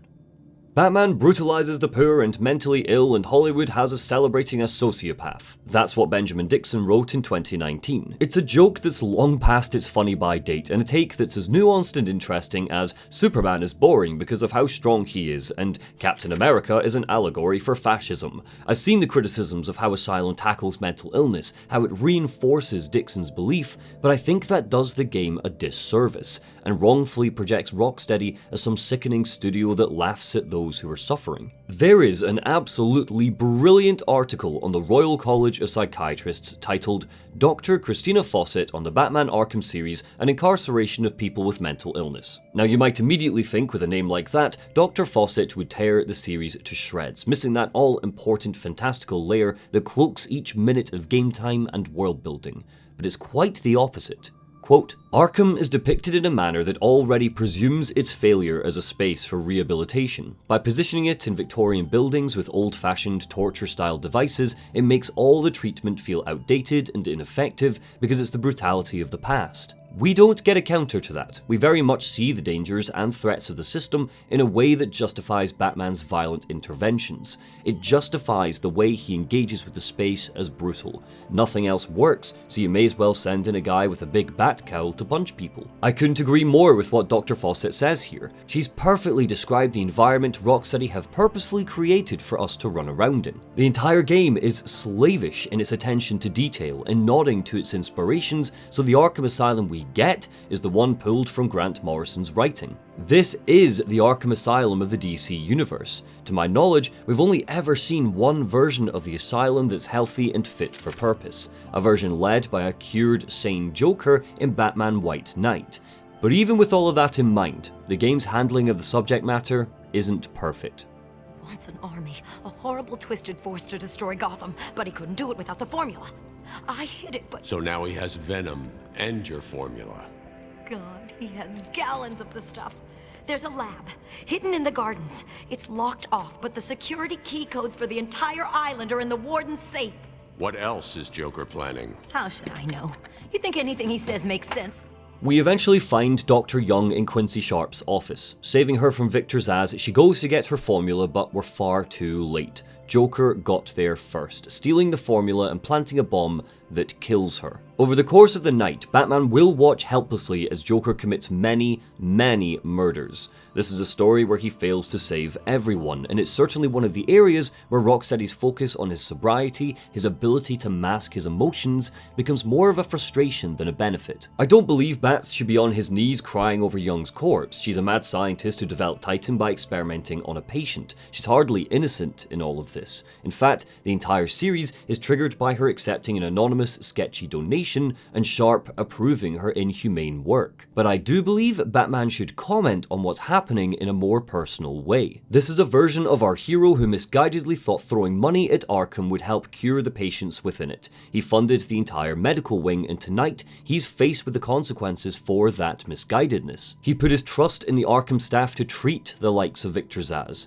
and tonight he's confronted with evidence that he absolutely shouldn't have. That he should have kept a closer eye on where his money went and what happened to the city's criminals after they were dropped here. The asylum might have originally been conceived to treat people, but the medical practices in its walls are vile and dated. Some of the henchmen have scars around their heads, showing us that their brains were operated on. Electroshock therapy was used. We see this in the opening hour of the game. For crying out loud, body parts are kept in jars. This whole setup is a haunted house of human horror, and Rocksteady know this. The subtext is screaming at us that Arkham is a broken, corrupt institution that at best neglected those who need help, and at worst made them actively worse through torture and torment. Riddler leads us on a jaunty walk through the asylum's corruption in the form of the patient interviews, and Joker is very open about how easy it was to take over the asylum because it's rotting to the core. They're maniacs, but they've got a bloody good point. Even at the end of the game, Joker is sitting on a throne made up of, presumably, the skulls of Sharpe's victims.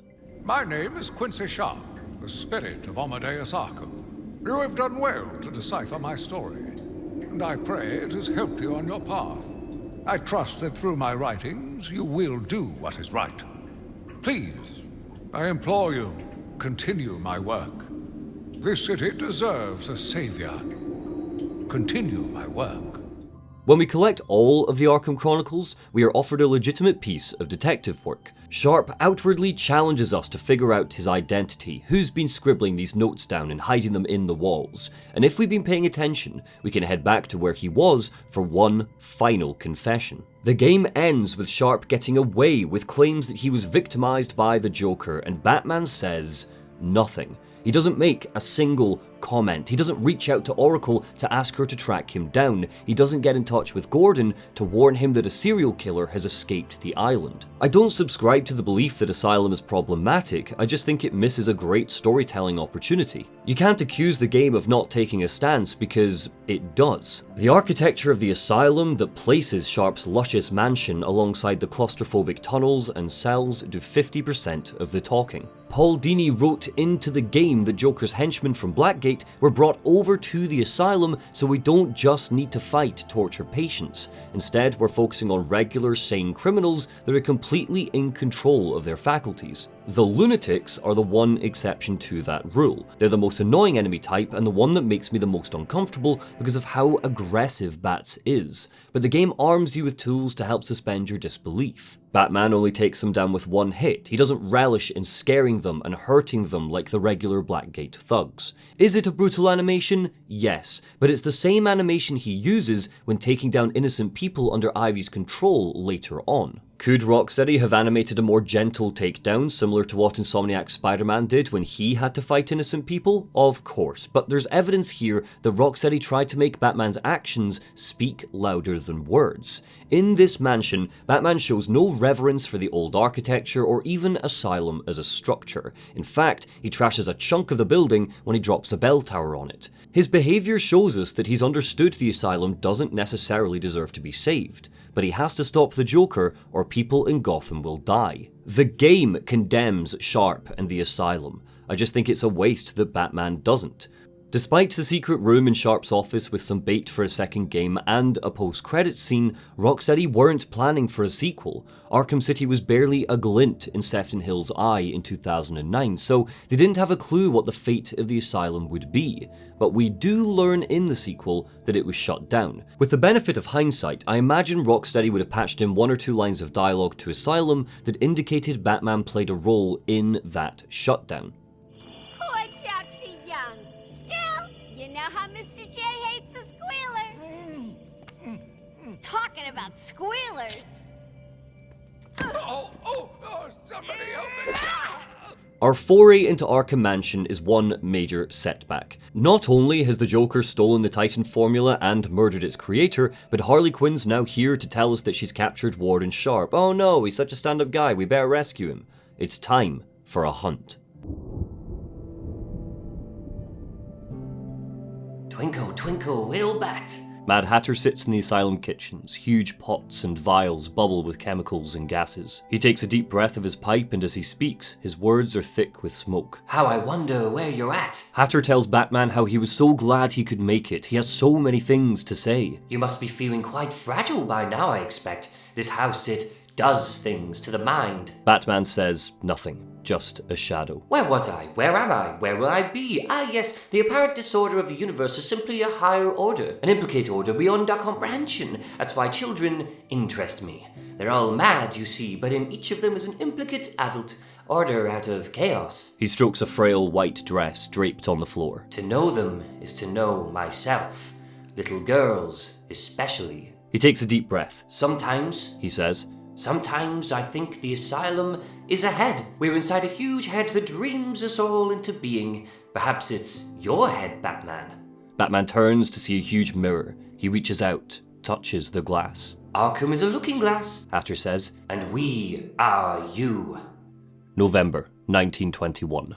The Elizabeth Arkham Asylum for the criminally insane opens its doors. One of Arkham's first patients is Mad Dog Hawkins, the man who killed his family. Hawkins relishes telling Arkham what he did to his wife and child, all of the gory details repeated over and over.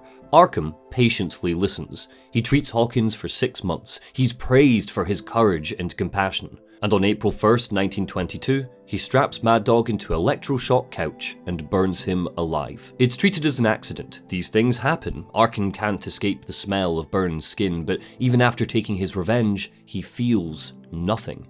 Often, he visits a secret room in the asylum, a room only he knows about. There, he keeps his journal up to date. Routine is important, he thinks. It diverts the mind from the more morbid things. Sometimes he hears laughter coming from an empty cell. He tapes up his mirror. That seems to stop it, but the longer he works, the more patients he treats, the more he feels like he's just become an essential part of some incomprehensible biological process. The house is an organism hungry for madness, he writes in his journal. It is the maze that dreams, and I am lost.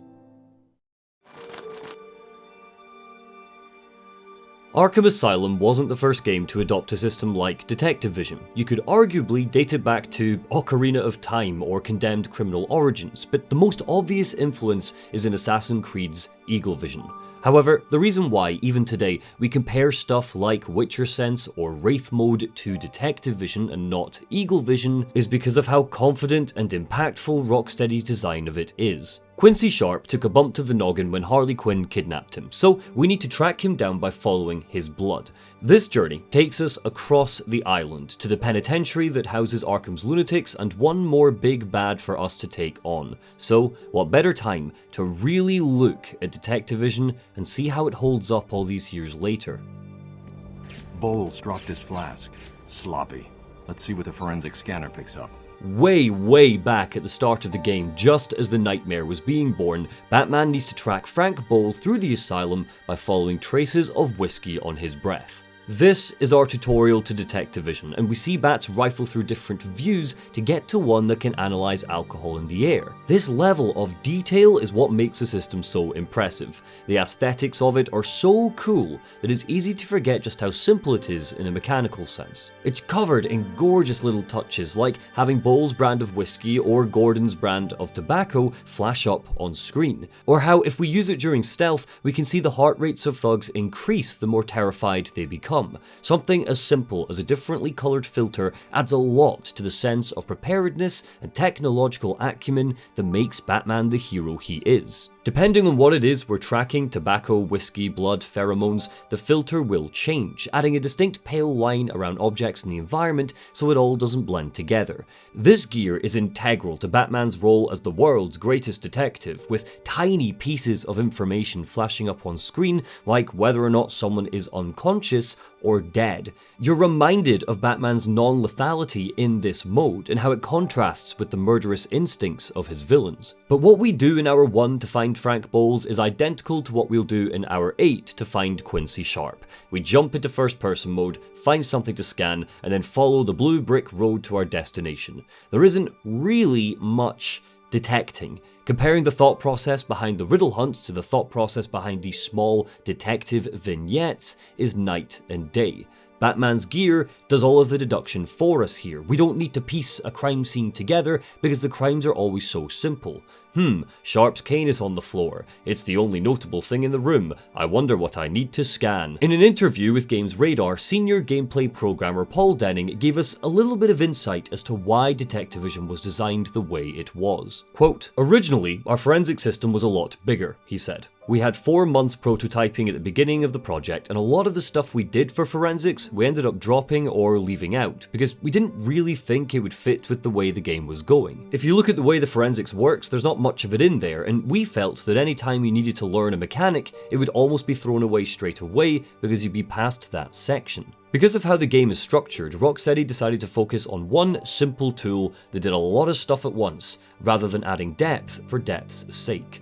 I don't completely agree with the arguments that Detective Vision does too much. For example, the fact it highlights vents to crawl through or walls to destroy adds to the sense of empowerment we get when using it, but I do think it lacks dimension. It might have been a purposeful decision by the team, but it's still a bit of a letdown during sections like this where we're tracking down Sharpe or Bowles. There's no variation here, nothing to throw a spanner in the works like a disruptor or, I don't know, a second brand of whiskey that could confuse us.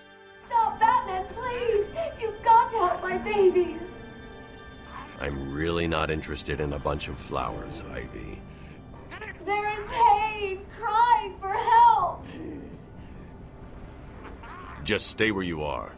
Last thing I need is you running free. Deep into the penitentiary, we eventually find the Green Mile, a long walkway leading up to a vast chamber dedicated to poison Ivy. There's a 1-2 punch here where she begs both Batman and Harley Quinn to release her, independent of one another, and both of them are so uninterested in the plight of her plants that they tell her to get lost. However, Harley, thinking what's the harm, lets her out so she can run off to the botanical gardens. Rocksteady originally wanted to add Mr. Freeze to Asylum's rogues gallery, but chose not to because they thought they'd have to bastardize his characterization in order to make him a threat. They thought Freeze's goals wouldn't align with Joker's, so in an environment like the Asylum, he wouldn't get in Batman's way. If anything, he'd probably help him. There's a similar risk with Poison Ivy. She's fond of Harley, frustrated with Batman, but despises Joker. She's always been an eco-warrior, so making her a sincere, tangible threat in the comics often involves her power spilling out of control. Just look to Tom King's stellar run where she takes over the world, leaving just Batman and Catwoman to take her on. That's exactly what happens here. Her villain turn in Asylum only comes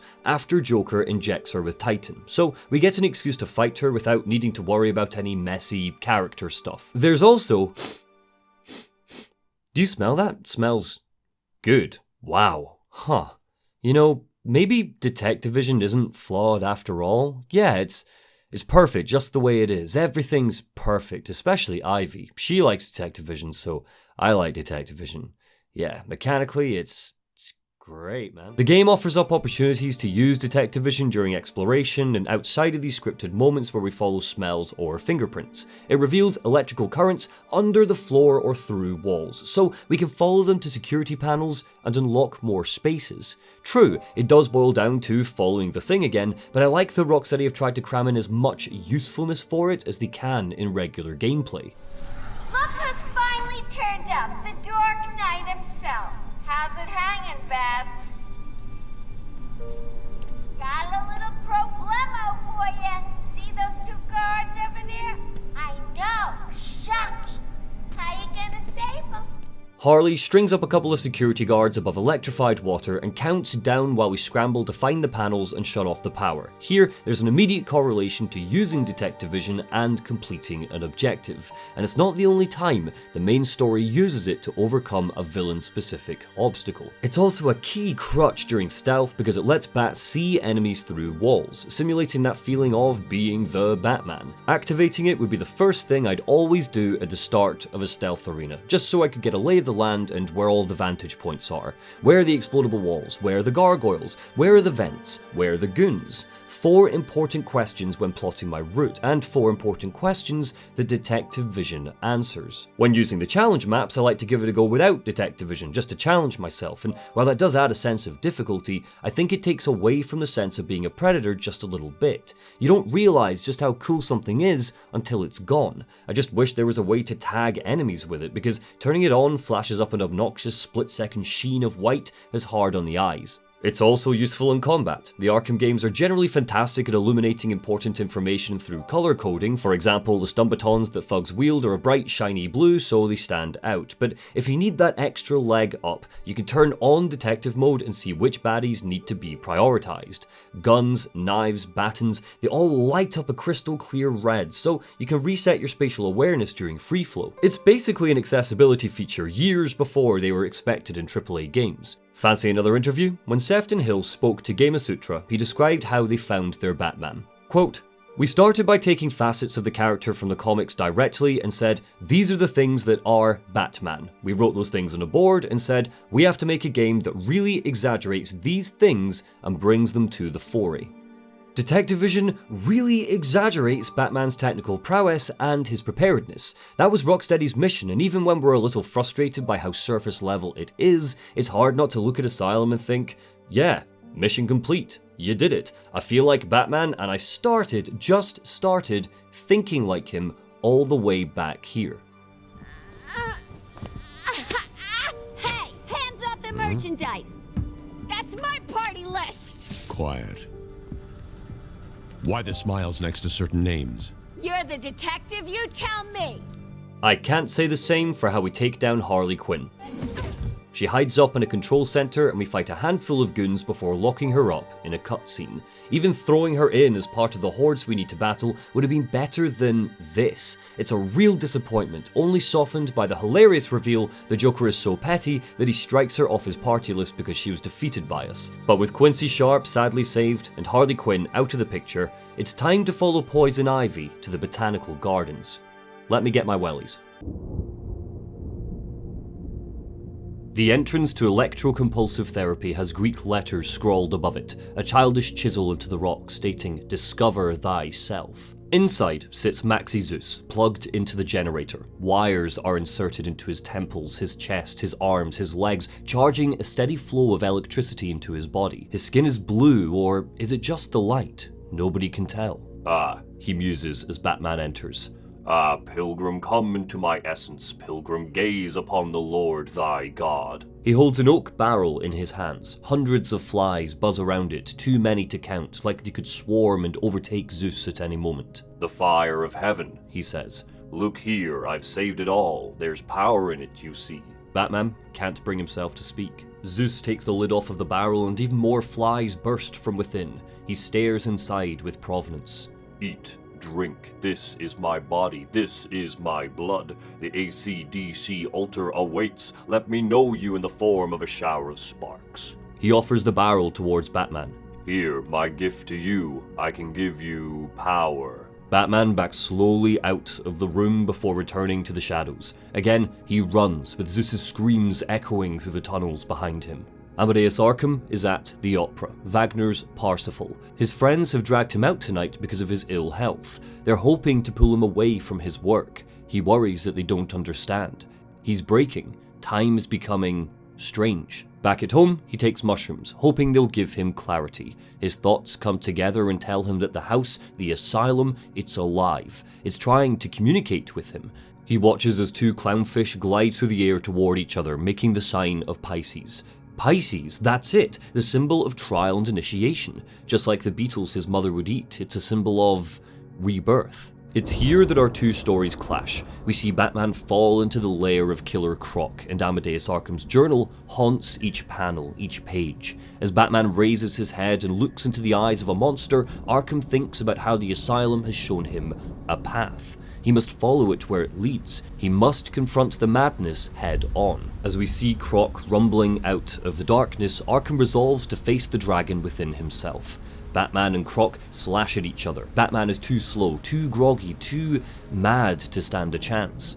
Arkham notes that he has just one fear, that he's not strong enough to kill the dragon within, not strong enough to face the madness. As Croc lifts Batman into the air, Arkham's fear grows and grows, taking hold, and as Batman is thrown out of the window, out of the asylum, Amadeus Arkham's world explodes with panic and terror. Outside the asylum is a statue of Michael the Angel, holding the spear that slew the old dragon Lucifer. As he falls, Batman grabs it, ripping it free. He now has a weapon to fight Croc. Arkham writes of running blindly through the asylum, no, the madhouse. He writes how he can't even pray because he has no god now. He hears children singing his name, Arkham, Arkham, Arkham, and then he trips, falling for what feels like forever. And as he does, we see Batman break back into Croc's lair. He spins around and jabs the spear right through Croc's belly, penetrating the scales. Croc falls.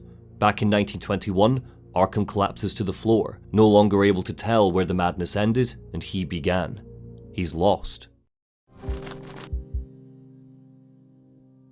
Why the name Gotham? Why is that Batman's domain? Metropolis's name and design makes sense for Superman. It's a city of the future where an advanced alien species solves all of your problems for you. Smallville is a small, humble village. DC has never been the most imaginative with names. Just look at Star City. But why does the Batman stick out like a sore thumb in somewhere like Metropolis, but blend so perfectly with the sound and buzz of Gotham? Why did Batman's creators double down on a name that could be mocked as looking like Gotham? For the first 3 issues of his existence, Batman didn't patrol the streets of Gotham. He patrolled Manhattan, but in the winter of 1940, Bill Finger decided that because Bats was so fantastical, he needed a more fantastical setting with a more vague name. Before it became synonymous with The Dark Knight, it was a nickname for New York, penned by the writer Washington Irving, but even that isn't where Finger got it. No, the name Gotham brilliantly, was ripped out of a phone book. It was the name of a jeweler's. The comics had the beginnings of the Gotham we know today with its towering brickwork and metallic twisting shapes, but the city we see splashed in our pages in current issues can arguably be dated to 1989. The sketches on screen now are from Anton Furst, the mastermind behind the city's look in Tim Burton's film, and Burton has said that looking back, he doesn't think Batman 89 did Furst's work justice. Just a couple of years later, the animated series would splash some Art Deco onto Gotham's wealthiest buildings, but it did so in a way that contrasted the old Gothic architecture to show the clear class divide in its version of Gotham. Gotham wasn't originally conceived to be this brooding, pointed landscape, but nowadays, it's impossible to think of it as anything else. Even the title screen of the underrated TV show focuses on the silhouette of its timelessness. Bruce Wayne, billionaire, playboy, philanthropist, CEO of Went, is the Batman, and being the Batman, he belongs with gargoyles and spiral towers and pointed rooftops. Unless you're doing a hyper-realized version like the Nolan films, the architecture is key to the suspension of disbelief. But I think it goes a little further. Gotham is forever a story of old versus new, clashing against each other, both adding to the surrealism but also reinforcing how the corruption and rot has been here forever. Fresh, new ways of thinking are necessary if the city is going to improve. A brand new district attorney, a brand new commissioner, a brand new type of hero, they're all forces of new fighting against Gotham's poisonous past, and sometimes, like in the case of Harvey Dent, Gotham's poison bites back. So, of course, Rocksteady went all out when they designed Arkham Asylum's environments. The architecture here is part of some wider world building. Even though we don't see the streets of Gotham, even though we're self-contained on the island, you feel that clash of old and new in the asylum's walls. The game makes it very easy to imagine what Gotham City must be like across the water, because of how fully realized this tiny slice of the world is. You need to stop this now, before it goes too far. Stop? But everyone's dying to see what I do next. Let him go now. Really? Okay, if you say so, then. Whoopsie! No! The Botanical Gardens, with its leafy greens, gushing fountains and flourishing flowers, stands with Arkham Mansion as being distinctly memorable just because of how different its vibe is from the brooding, horrific wards of the main asylum. Batman is here for Ivy. We learn that Titan is being synthesized from a venom plant hybrid, and the only way to shut down this whole operation is to create an antidote, so we clamber through the leaves to ask her for help. But unfortunately for Bat, Joker and his men got here first. The Gardens throws setback after setback at us. Joker murders a guard just a few feet from Batman. Parts of the level are locked off by electrified water, and eventually he gets away with a chunk of Titan. We're here for a while, so while Bat stops and smells the roses, I want to talk about Asylum's approach to world building. Arkham might be a facility in the most clinical sense of the word, but there's more of the old in here than there is the new. I referenced the dated approach to treating the patients, but it's important for us to flag how much history is etched into its walls. You don't need to dig that deep to find old ruins, parts of the asylum that have fallen away to time. The patient interviews are on old tape reels, far too big to belong in a real 2009 world. In fact, the only parts of Gotham's high-tech facility that are actually high-tech are the security gates and the huge metal doors that lock off certain parts. The elevator squeaks and groans with just one passenger. The waterways below are old-fashioned aqueducts. The new is losing to the old in here, barely able to make a dent in Arkham's history of disease and torment. Asylum weaves its game design and that sense of history and livability in a way that's so convincing that you forget that all of this is purposefully designed to be played, not just wander through. Seeing as we're in the Botanical Gardens, let's look at a specific example. There's an aviary in here that's really just a stealth arena. A couple of doctors are locked up in cages, and Joker's men are threatening to drop them into the hole below if they see the Batman. It's not just a room with a big hole in it, there's a natural sense of height and verticality to the space because it's an aviary. Birds live here. The Botanical Gardens is positioned off of a cliff face in the ground, so the fact there's a huge drop from one of the upper floors makes sense. The same can be said for this stealth arena in the medical facility. It's probably the most well-known setup because it was part of the demo and gameplay trailers. A control center sits in the middle with walkways skirting around it, giving layers and options to the Bat. But again, these walkways also make sense because underneath the control center is a quarantine chamber before entering the main medical facility. It provides steam that we can use to hide from Joker's goons. None of this feels designed just to be in a video game, even though that is intrinsically the case. When I discussed how fantastic Eidos's Guardians of the Galaxy game was, link below, I flagged just how important I think flavor text is in games like these. If the devil is in the detail, Arkham Asylum must have been conceived in hell, because around every corner is something that contributes to world building. You rescued the wrong warden. He's an imposter. You know how many freaks are in this place.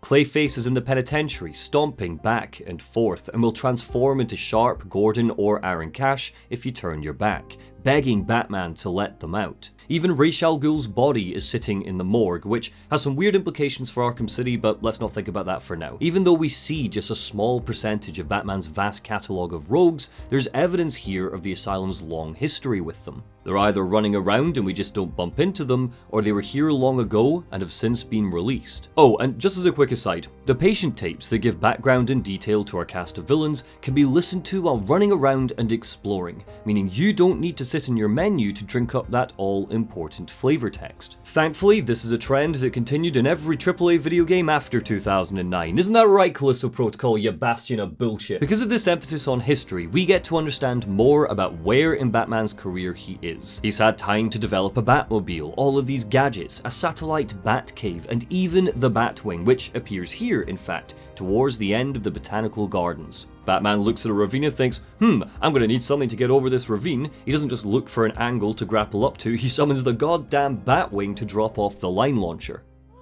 You've been in the dark too long. Every plant on this island will get the same unless you cooperate. There's a plant growing deep in Arkham Island. Only it can counter the effects of this Titan strain. Eventually, finding Ivy, Bats asks her for help in finding the venom plants needed to make the Titan antidote. She's still sour because we didn't let her out earlier, but regardless, with a wicked smile she tells us there's only one place on the island that the plants grow. Killer Croc's lair. Tick-tock. As we leave the Botanical Gardens, Joker pops up on the sound system to let us know he's been a right mischievous scamp and injected Ivy with Titan. She loses control of her powers, and suddenly the island is overgrown with vines and plant life. Asylum's world changes as the story progresses. It's not just the color palette I outlined earlier. Emergent beats and changes to the environment happen with every objective we complete, giving us a sense of a night passing and an island falling to madness. Quincy Sharpe's statue is graffitied with a big, gleeful smile a third of the way through. When the lunatics are released from the penitentiary, we can find one sitting on top of it. Now that Ivy's plants are running wild, he's entangled in vines. We can see lunatics fighting with Ivy's plants now that they've grown around the grounds. Joker's men are slowly transforming the visitor center for the party he keeps teasing us about. We see splashes of paint around the entrance that eventually turn into a huge painting of the Clown Prince himself. We can even go here early and have a quick chat with him where he tells us to come back at showtime. When Harley kidnaps Sharpe, she even makes him do readings into the speakers. As of 10 minutes ago, I have made it illegal to walk on the floor in any part of the asylum. Anyone caught doing so will be...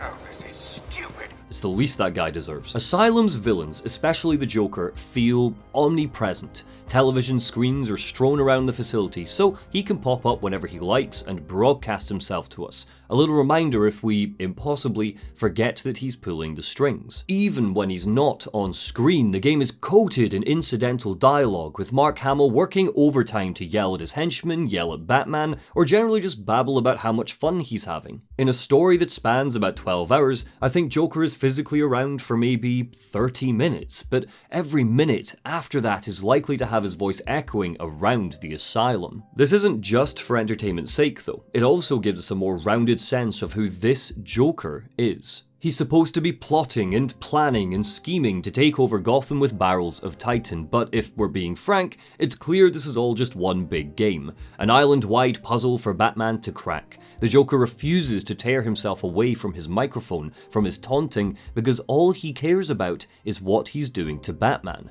That's his superpower, his ability to wear away the thick hide of the Bat, to make him question, to make him go mad in the asylum. He'll even start rooting for us, thinking aloud that maybe he should warn his men we're coming, that his plans might be scuppered if we don't, but decides against it because it's funny. And that is saying nothing of the enemy dialogue. But if we're going to talk about that, we've got to talk about Predator mode and stealth. The night's not over yet. Wincing from his injuries with Croc, Batman wildly lashes out to the thick boot. It connects with the wall and, bizarrely, the whole thing comes down. He's stumbled into Amadeus Arkham's secret room, and he's not alone. "Good evening, Batman," says Arkham's warden, Cavendish. He's holding Dr. Adams hostage with a razor blade to her neck. "He cut me," Adams says weakly. Batman immediately understands the situation. Cavendish freed the inmates. This whole night of madness was because of him. He wanted this to happen, but why? "I only did what had to be done. You read the book on the table, you'll see." He points to a journal, Amadeus Arkham's journal. "I've marked the place for you. Go on, read it. You'll see." Arkham's words float off of the page. He describes the night his mother died. She lies in bed, moaning. "There's something in the corner of the room," she says. "Something that's come for her." As Amadeus kneels by his mother's bedside, he hears the beating of wings. Slowly at first, and then faster and faster, and he looks up. He sees it. The thing that has tormented and haunted his mother for years. A bat. Elizabeth Arkham flails, begging her son, "Don't let it take me, don't let it take me!" Amadeus closes his eyes. "Don't be afraid, mother." He pulls out a razor. "It won't take you, I promise." He raises the blade in the air and with a terrifying crescendo brings it down, slitting her throat.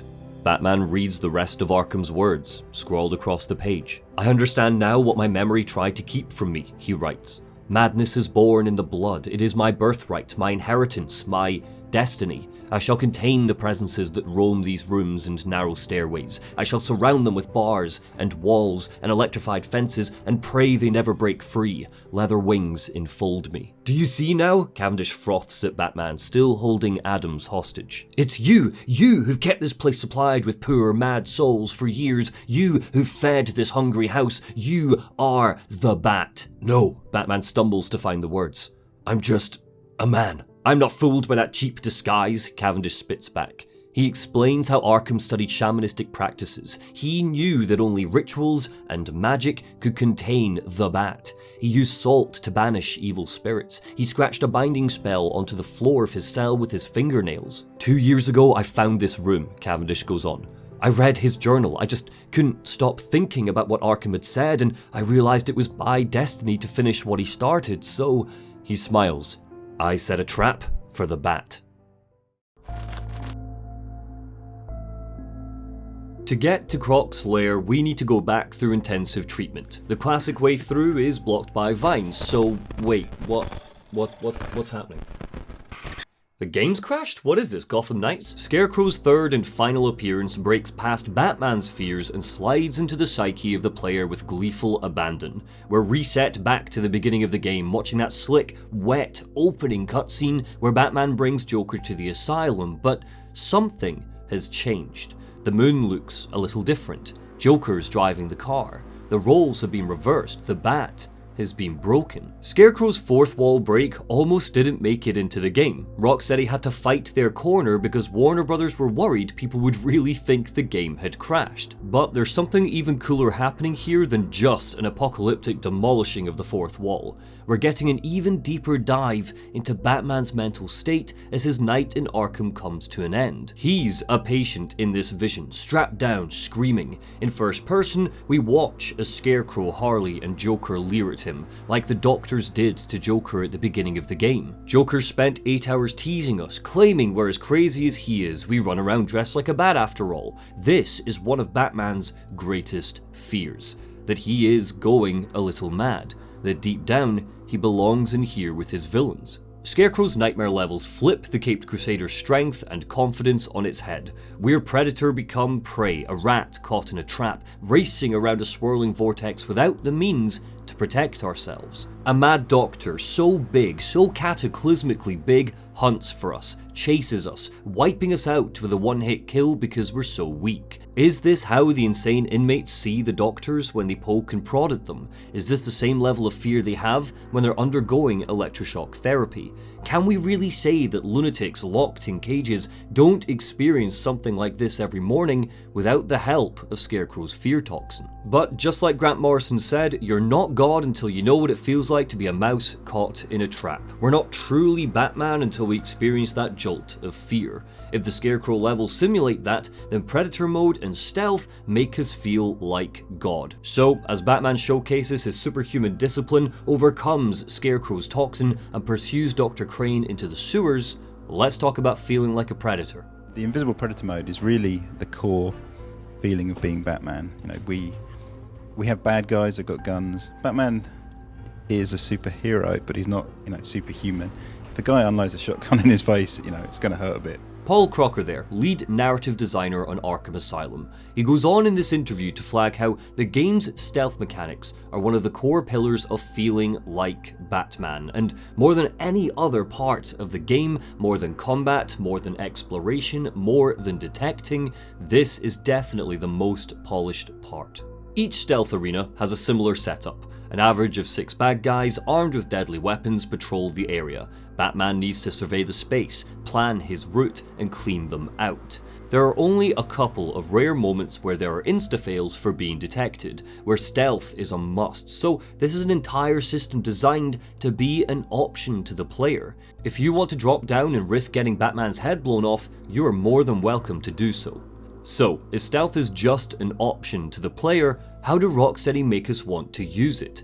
How do they make it fun? Enter Predator mode, the ultimate Batman power fantasy. With a fully upgraded arsenal of tools and skills, we can control a Batman that plays with his food. One of the more thrilling things about the Bat is how he uses fear and theatrics to disarm his enemies. He doesn't have powers, he might be skilled at martial arts, but a bullet to the face can take him down pretty easily. So if he's going to come out on top, he needs to wage psychological warfare on his foes. As they patrol the arena, Joker's henchmen will mumble to each other and follow a set path. At the beginning of the section, they're nervous, but in control. They even tease each other about who will be the first to gun us down and what their reward will be. But as you start picking them off, their behaviour will change. First, it's a little burst of panic, ordering each other to keep an eye out. Then, as another one of their friends is picked off, they'll start pairing up, thinking there's strength in numbers. We see their heart rates pick up with each second of bone-chilling terror that we stretch out for as long as we like,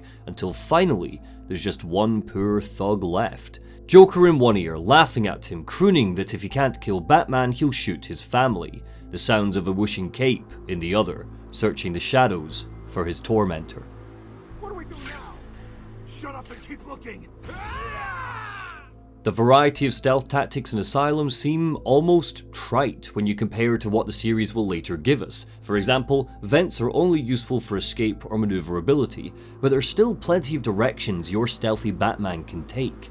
I flagged the Batclaw earlier and how it can pull henchmen over walkways. The enemies are pulled right out of the Invincible comics so they don't look up, meaning if you use an inverted takedown to hang someone from a gargoyle, it will look like he vanished into thin air. Explosive gel, sonic batarangs, and regular batarangs mean you can set up takedowns from far away, or simply use them to split up baddies when they decide to pair up. One thing I don't like, and this really is a nitpick, is the auto-aim system for the batarangs. It automatically locks them onto enemies when all I want to do is distract them. If we get caught, we can grapple up to the gargoyles dotted around most arenas to escape back into the shadows, but the best thing about this isn't how fluid it feels, which it does, but how there's still a punishment despite being able to get away at a moment's notice. Because a moment is all it might take. Batman is very vulnerable to bullets, and there's a momentary delay when using the grapple, needing to wait for it to attach to a gargoyle before it can pull us free. This isn't a get out of jail free card, there's an aching, full second between pressing R1 and flying out of there, and you can take a good bit of damage if you wait too long. It's just one of the ways Rocksteady aren't afraid to challenge you even while letting you live out your power fantasy. It isn't one note. There's a couple of solid curveballs later in the game. In a couple of arenas, the gargoyles are armed with bombs. This was something I thought only appeared in Arkham City, and I was very surprised to see them here. Whoops. Not only do the explosive gargoyles mean Batman can't sit up high and plan his route, they also alert enemies if we set them off. Even if we're able to get away scot-free, we lose that all-important element of surprise, meaning they leap into panic stations immediately and you need to concentrate on splitting them up. The suicide callers, so named because they sound an alarm if a thug's heartbeat drops too low, also speed up how quickly the enemy AI changes. But the beauty of these is you can overcome this possible spike in difficulty by using them to your advantage. There's nothing better than taking a criminal down, leaving an explosive gel, papping out of there, and blowing all of his friends to Kingdom Come when they go to investigate. I am the knight, bitch. One step closer, and this goes into the water. The cave will fill with your deepest, darkest nightmares, and you will never reach your precious venom roots. Conveniently, our efforts to catch Scarecrow lead us to Croc's lair. We can apprehend him and find the venom plants. We can kill two birds with one stone.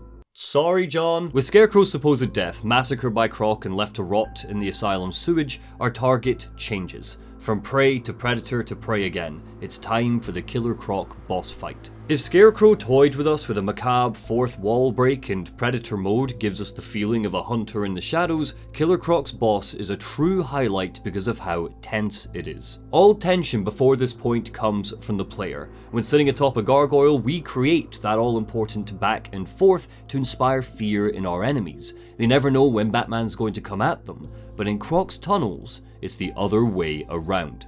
Making Waylon Jones, aka Killer Croc, a legitimate monster was one of Rocksteady's best decisions. His 1983 debut had him looking like this, just a big green gangster that probably inspired Suicide Squad's thug with a skin condition. It wasn't until Batman Hush that he was injected with a virus that made his mutations and ferociousness even more terrifying, and that seems to be the version we're getting here. Thank God, because the last time we saw Croc before Arkham Asylum was Brian Azzarello and Lee Bermejo's Joker, where he's a big grey pushover in a story full of even greyer, duller villains. Because Croc is a ferocious beast in the Arkhamverse, Rocksteady got to really invest in making him terrifying. His boss fight is multi-staged, concentrated explicitly on fear, tension, and anticipation. Batman needs to find venom plants in his lair, but we need to move slowly and calmly, relying on a heart monitor to track if we're being too loud. Walking on thin planks of wood with water rippling out, if we make too much noise, he will eventually track us down,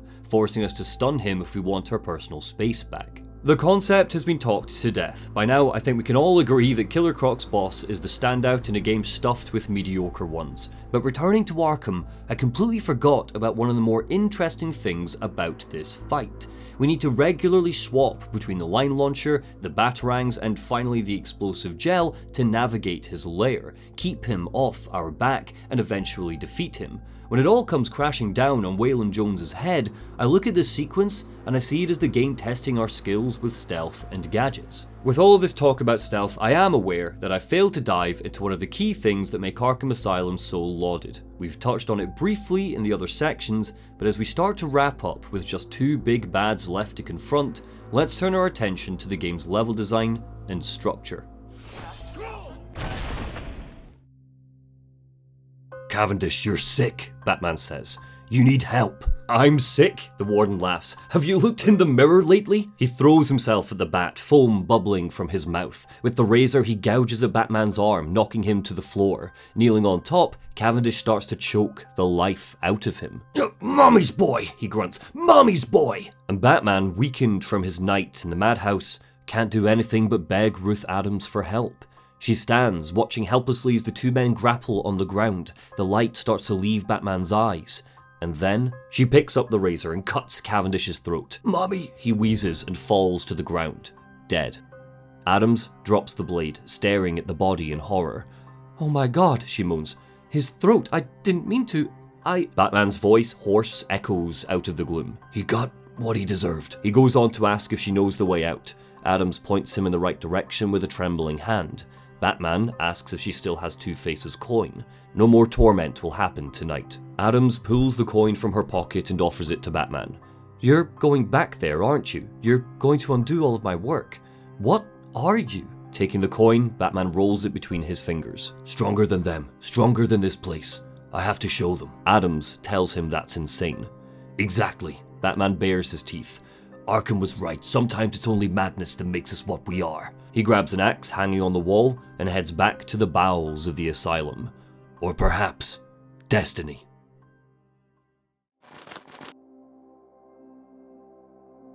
The process is slow, difficult, and doesn't produce much antidote. And the good news? The chemical will definitely stop Ivy. It may also reverse the Titan transformation. Using the Bat computer, we synthesize an antidote for Titan. Hooray, but it only gives us 2 samples. Boo. But that's alright, because the computer is synthesizing more. It just needs a little bit of time. Hooray, but whoops, Ivy's plants got here first, destroying the computer and trashing the Batcave. Boo. With just 1 cure, Batman holds his resolve and returns to the botanical gardens to cure Poison Ivy. Because the plant life has taken over the island and obliterated the entrance to the Batcave, we've got to take the long way round, back underground through crumbling ruins in the old aqueduct. And it's here we start to see one of the final stages of Joker's plan in motion. We abandoned him to deal with Ivy, Scarecrow and Croc, so he's throwing a strop and pouring gallons of Titan into the water, pumping it into Gotham. The stakes have been raised. If we don't stop him now, the city will be full of monsters by sunrise.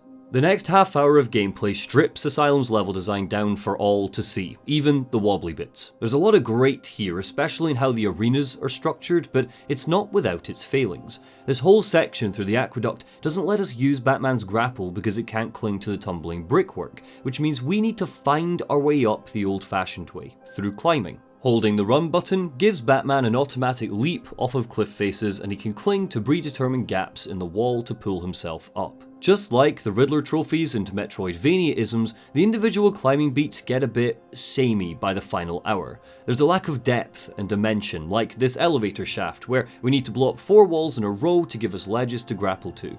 Comparing the fun factor of combat and Predator mode to sections like these might make you wish that there was more punching and less grappling. And I get it. In fact, in many ways I completely agree. It's hardly award-winning gameplay, but I struggle to hate these sections too much for a few reasons. The first is that they only come up 3 times. The caves, the start of the game when Harley drops a lift on us, and the aqueduct. They're spread apart well enough that losing our grapple never feels contrived. The second is in the fact we need to find our way around, emphasis on the word find. It's not that much of this is difficult, but they're solid obstacles that make us think about how Batman navigates the space. He's not wall jumping or doing acrobatic flips, they're movesets better suited to a game where you play as Robin, or at least they should be Gotham Knights. Instead, we are calculating our way through a level. Despite being built like a brick shithouse, Batman is a surprisingly nimble character, but he's nimble because of his gadgets. The line launcher and the grapple are the only tools at his disposal, so we need to find vantage points to use them that line him up appropriately. The questions, how will I get around this, or how will I get out of this room, are never more than a few minutes away, but the answer usually takes more than a couple of seconds. You need to drink in the space and plot your way out. Without sections like these, Arkham Asylum could devolve into walking from arena to arena, but it never does. For example, when we return to Arkham Mansion to catch up with Aaron Cash, poison gas has flooded the ground floor, so we can't just waltz in through the front door like we did last time. Instead, we need to knock out a sniper, grapple to a watchtower, use the line launcher to get in on the 2nd floor, and then keep using the launcher to move from walkway to walkway. Just like the exploding walls previously, the issue is that our gadgets don't necessarily talk to each other, so there isn't much intricacy. But there is something to be said for the game's variety, because it never stops changing up what Batman is doing or the context for doing it. That's pump 3 disabled. I'm going to head back up to the surface and track down Ivy. Get in touch if you need anything. Shutting down the 3 pipes pumping Titan into the water means we need to undergo 3 challenges. A small stakes combat arena, a stealth arena, and then a gauntlet of enemies, including a Titan in a tiny contained chamber. This is probably the hardest fight in the entire game because keeping away from the Titan requires us to always be on the move, so free flow is diluted. It's tight and tricky, and the Titans can be frustrating, but it's fresh. We haven't had a claustrophobic combat arena yet, so it requires requires a twist in how we approach the game. This isn't the only time the game switches up an otherwise standard scenario with unique gimmicks. Harley's battle in the penitentiary might be a letdown because of the lack of a boss, but the use of shock panels in the floor mean we always need to be moving, adding a bit of spice to our combat cocktail. Way back at the start of the game when she takes Gordon hostage, it gives us a stealth arena that doesn't have any gargoyles, and if we're caught, Gordon dies, so the stakes are raised and we need to recalibrate how we approach Predator mode. Occasional restrictions are just as important as options when it comes to structuring a game, and because of how Rocksteady have approached the context of each situation, these restrictions feel like a natural evolution of the world. And that's why I've blended talking about the game's structure with a discussion on its level design, because when we applaud one, we're actually applauding them both. In a vacuum, the only legitimately interesting and effective level design in Arkham Asylum are the stealth arenas, because they're layered with vents, gargoyles, walkways, tunnels, and exploding walls. Everything else is standard and expected, but with a glossy coat of collectibles, Easter eggs, and fantastic environmental storytelling. What makes it all stand out is the wide variety of scenarios and context that the game keeps batting our way. Oh, how frustrating. Thought it was going to be easy, didn't you? Has tonight taught you nothing? In 2 minutes, the room will fill with happy gas. The audience will be in fits of ecstasy, and then die. This is my favourite moment in the game. I was going to talk about it earlier, but thought I'd save it for when we look at structure because it is so goddamn cool and it sums up my point perfectly. At the midpoint in Arkham Mansion, we stumble across a library. It's 3 floors, each locked off by a security gate, but connected by haphazard vents. In these walls, Joker tells us, is a bomb. Clock's ticking. Better get to work. So why is this so good? Like a lot of things in Arkham Asylum, it comes down to context. It's all ripped right out of a Saturday morning cartoon. It might as well be an episode of the animated series. It feels unique and different. It's a game. Joker has set up a micro-challenge for Batman that has very little to do with the overarching goal of shutting down the Titan operation. Once again, we are saving people, taking on a puzzle that the Joker has set up because we're at his mercy in the asylum. We need to play his game. Joker is counting down the seconds to pile on the pressure, and the way that the player is challenged is through their navigation skills. We need to find a way to get to the top of the room. Detective mode helps us by flagging where the vents are, but there are a fair few, and not all of them are necessarily the right choice, so we need to frantically figure out the best route to the top. And after all of this panic, our reward is the realization that there never was a bomb in the first place. It was one big joke. A punching glove leaps out of the box, and the Joker's cackling echoes through the room. We might have thought we bested him, but he got us good. Asylum repeats situations like these again and again, changing up the formula and the context of that formula so the mission structure doesn't get stale. Think of each building in the asylum as a Zelda-esque dungeon, set up to make the most of whatever new gadget Bats has picked up, with micro goals and objectives. But inside each dungeon is a new villain-led scenario to keep things spicy. There are 2 Zsasz hostage situations, 1 mandatory riddle to solve, 3 Harley Quinn standoffs, 3 Scarecrow levels, 2 Joker puzzle rooms, and we're about to come up on a sequence where we need to fight brainwashed guards under Ivy's control. I won't let you destroy it, Batman. I told you to go to your cell. With the Titan supply shut off, Bats has one task left before confronting the Joker, stopping Ivy. Titan has made her more manic than usual. For all of the plotting, planning, and preparation, everything goes back to a classic Joker plan. He wants to make everyone as crazy as he is, both physically and mentally. Ivy's boss joins Croc as feeling unique in Asylum's landscape. She hovers over a battlefield, protected by a pod, and we need to wait for that pod to open up so we can toss a batarang at her. It's got 2 stages. Stage 1 is just Ivy, and Stage 2 she summons more brainwashed guards to distract us. If there were 2 words to describe this fight, it would be spatial awareness. It's the ultimate test of the skills we've cultivated in every combat arena, despite only fighting a handful of enemies at a time. We need to keep an eye on when Ivy's pod opens, the vines on the ground, where her projectiles are, and where the guards are that she summons. You can even hurt her when her pod is closed. It does chip damage, so spamming the Batarang is a decent strategy too if you don't get carried away. While it doesn't touch the presentation of the Killer Croc fight, it's a pretty decent boss. It's got a bump in difficulty, and when we defeat her administering the antidote, it feels earned. Despite the fact Ivy's only a threat for about 2 hours of game time, having her influence changes in the island, destroying the Batcave, and finishing off with a solid boss fight means she stays memorable, and in a catalogue of colourful criminals, that's all you need her to be. Unfortunately, the same cannot be said for the Joker. With the axe in hand, Batman chops through the door leading back into the entrance hall. The Joker, Black Mask, they're waiting, panicking. Batman enters and drops the axe at the Joker's feet. "You're free," he says.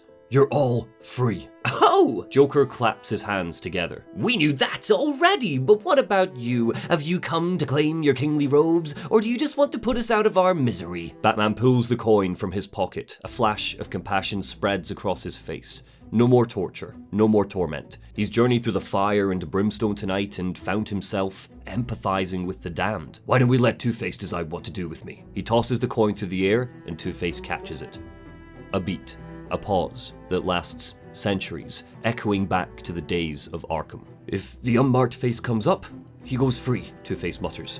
"If it's the scarred face, he dies here." He flips the coin, it arcs, spins, lands with a soft slap. Two-Face looks at it. "He goes free," he says. Joker, ever the center of attention, escorts Batman outside. "Parting is such sweet sorrow, dearest," he sighs. "Still, you can't say we didn't show you a good time. Enjoy yourself out there, in the asylum." He starts to wave. "Just don't forget that if it ever gets too much for you out there, there's always a place for you here." Two-Face still has his eyes glued to the coin. He tips his hand. We see that it landed scarred side up. "Who cares for you?" he says, staring at the deck of tarot cards, now assembled into a complex tower. "You're nothing but a pack of cards." He swats at the tower, and they fly across the floor. A serious house on serious earth comes to an end. So Rocksteady's strategy is actually focus all our energy on the strengths. You know, the strengths, the standout features of your game are going to be the things that get you noticed. They're going to be the things that provide the memorable moments for people. They're going to be the things that set your game apart. And they're going to be the things that people really enjoy in the games. So that's where we always focus our energy. And we'll do that at the expense of the weaknesses. In 2012, Sefton Hill led a DICE session called Escaping the Asylum, where he talked about the design process behind the Arkham games. In 27 minutes, he nervously tries to explain what made Arkham such a success, listing the 5 philosophies that helped them find the Bat. Rapid prototyping, smart foundations, constant re-evaluation, psychic powers, and the Arkham recipe. It's that second one, smart foundations, that is so key as we start to say goodbye to Arkham Asylum. When making a game, Sefton Hill said, create rules which allow you to focus all your energy on what counts. Rocksteady wanted to concentrate on making a finite number of things great in the game rather than spread themselves too thin. The villains, the atmosphere, the combat, the stealth, feeling like Batman. These are what count, and these are the areas where Arkham Asylum punches its player in the face, hooks us up to a gargoyle, and states, I am here, let's have fun. Arkham Asylum's insistence on doubling down on what works makes it a fun, breathtaking, meaty experience right up to the 99% mark. So it is a damn shame that the final 1% is so weak that it could be accused of undermining the game's authenticity. But first, let's start with what works in Asylum's finale. Let's see, A, no that's not right. B, Bane. Ah, here it is, Batman. Hey, looks like you're the guest of honor. Joker is ready for his grand reveal. He's orchestrated a nightmare for Batman to race through, nearly bringing him to the brink of madness, weakening his foundations and cracking his psyche by unleashing a league of villains that beat him down again and again. But this is the Batman. This is our Batman. He's not so easily defeated. His goons wait for us outside the front of the visitor center. They're excited. They don't know what's about to happen. All they know is this is Joker's pièce de résistance, and they're invited. Look at them with their little party hats. Good for you, pal. There's a tiny sense of empowerment as one of the henchmen try to find our name on the guest list. Sure, Batman is scrawled on it in big red writing, but there's a hint here that Joker hoped our other villains would be present for his big finish. It's like the episode Trial from the animated series, where the Joker takes over Arkham, wraps Bats in a straitjacket, and brings him before a kangaroo court of his villains. I don't know if that was originally Joker's plan, but it's satisfying to know that we have, in fact, spent the whole game scuppering his plot. Even now, with the clock counting down, Joker doesn't lose his sense of humour. He laughs off his many setbacks. Who cares that we fed Scarecrow to Croc? Who cares that we cured Ivy? Who cares that we kicked Bane's ass and locked up Harley? Who cares that Batman stopped his plan for Gotham? That was never the point. The point was what comes next. Nicely done, Bats. You deserve a prize. Your old pal, Commissioner Gordon. Say, he looks all run down. Let's pep him up. No! Gordon is here, tied up and captured by the Joker. He's here as a victim or a witness. The clown doesn't care which. He levels a gun loaded with Titan at the Commissioner and pulls the trigger. Either Batman will need to sit with his failure watching helplessly as Gordon transforms into a monster, or Bats will sacrifice himself to save his friend.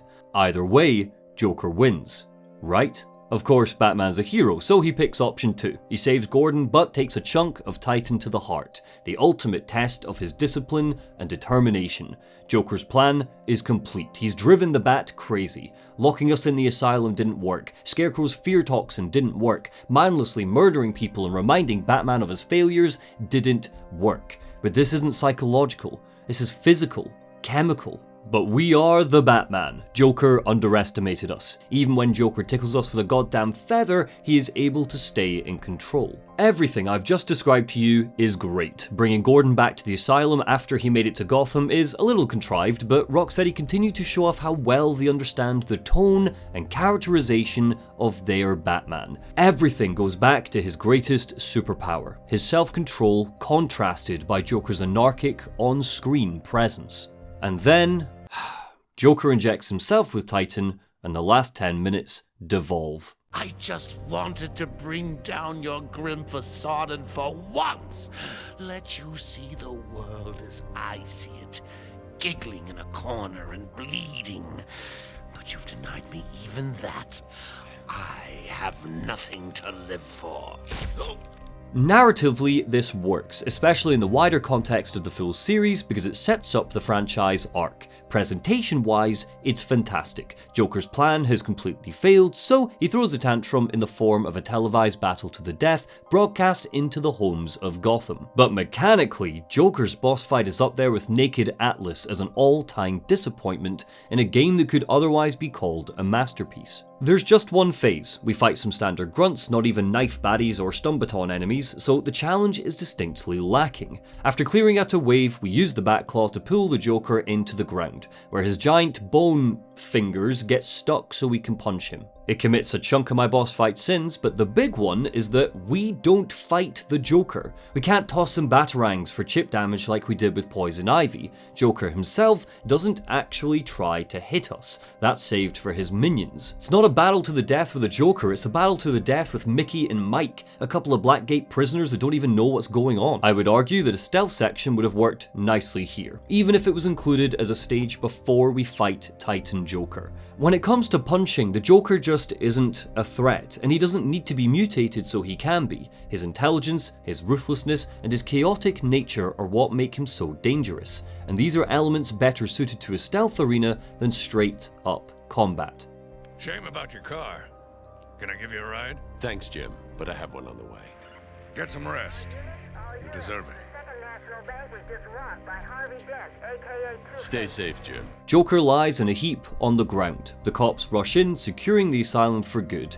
And this is the big way I think Asylum drops the ball. The Joker boss is disappointing, sure, but in its desperation to reach the finish line, the game seems to scribble all over its fascinating subtext and burbling criticism of the Asylum as an institution. Having saved the day, having maintained his sanity, having defeated the Joker, Bats rockets away into the night, off to stop a bloody bank robbery. We're given a mighty, sentimental, breezy glimpse at the Blackgate thugs and Arkham inmates being turned back into their former selves. The Titan is no longer in their system. The score soars triumphantly, encouraging the player to feel great about completing the game, saving the day, but it's hard not to feel like the game kinda washes its hands of the Asylum's corruption. The Batman we find in the pages of A Serious House on Serious Earth isn't my favourite Batman. It's not even Grant Morrison's favourite Batman, and they'd later go on to write a compassionate Bruce Wayne brimming with heart in Batman and Son. I prefer the Batman who spends Thanksgiving with Solomon Grundy to the one that snaps Clayface's leg, but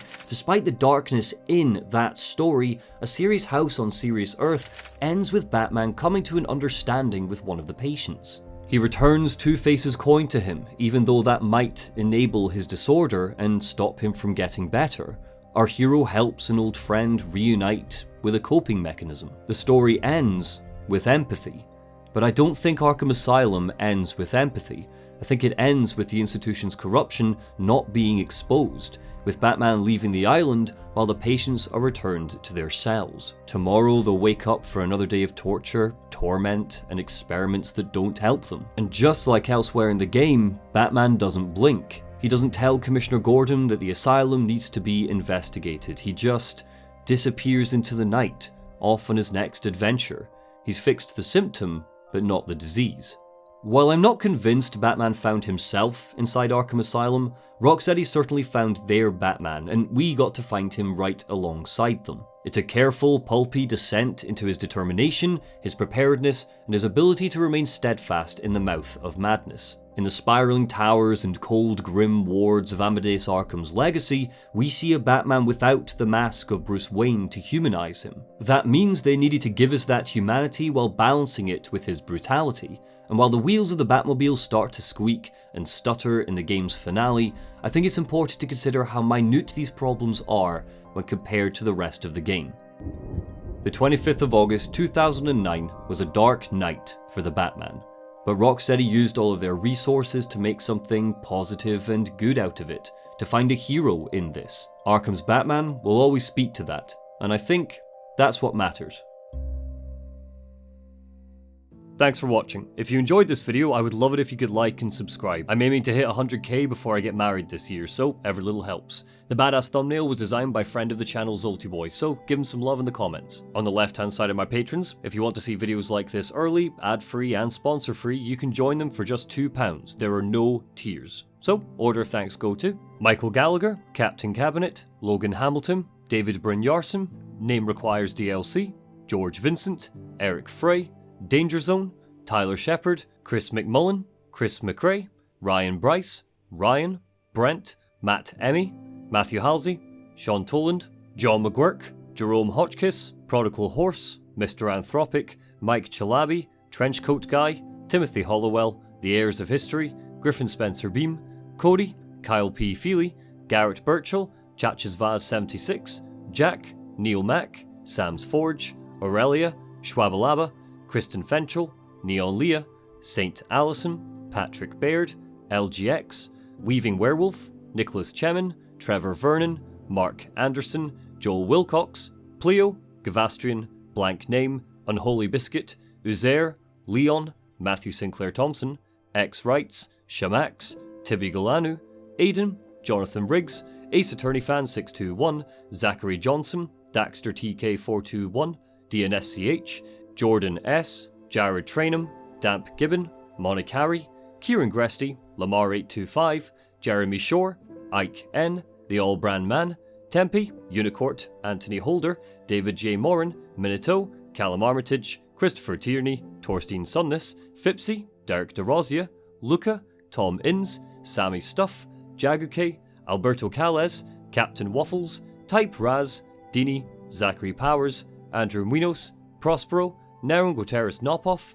Alan Black, Callsign Nor, David Bedard, CC, Jared Helfer, Mukor, John Fosterag, Robert Capel, Matt McCulloch, Paul W., Chief Sweep, Ehor May, Jonathan Lum, Eddie Wingfors, Reese, Strupp, Angry Optimist, Yana Grasfrau, Mr. Fredo Renton, Laura Possum, Long Cheddar, Talkster, Ashley Broning, 100 Sams, My Friend Neil, Nathaniel Waters, Dinkin Pearson, Kyle Pears, Lonely Ronin, Kane Highwind, and Neve Care. Thank you all so much, and take care.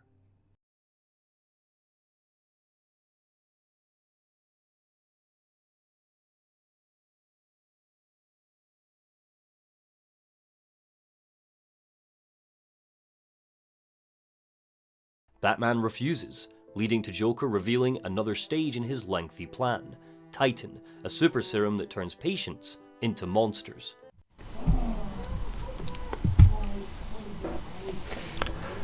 Just the loudest man in the entire fucking universe. Why? So many weird sounds. It's like if Beaker and the Swedish Chef had sex. Me, me, me, me, mama.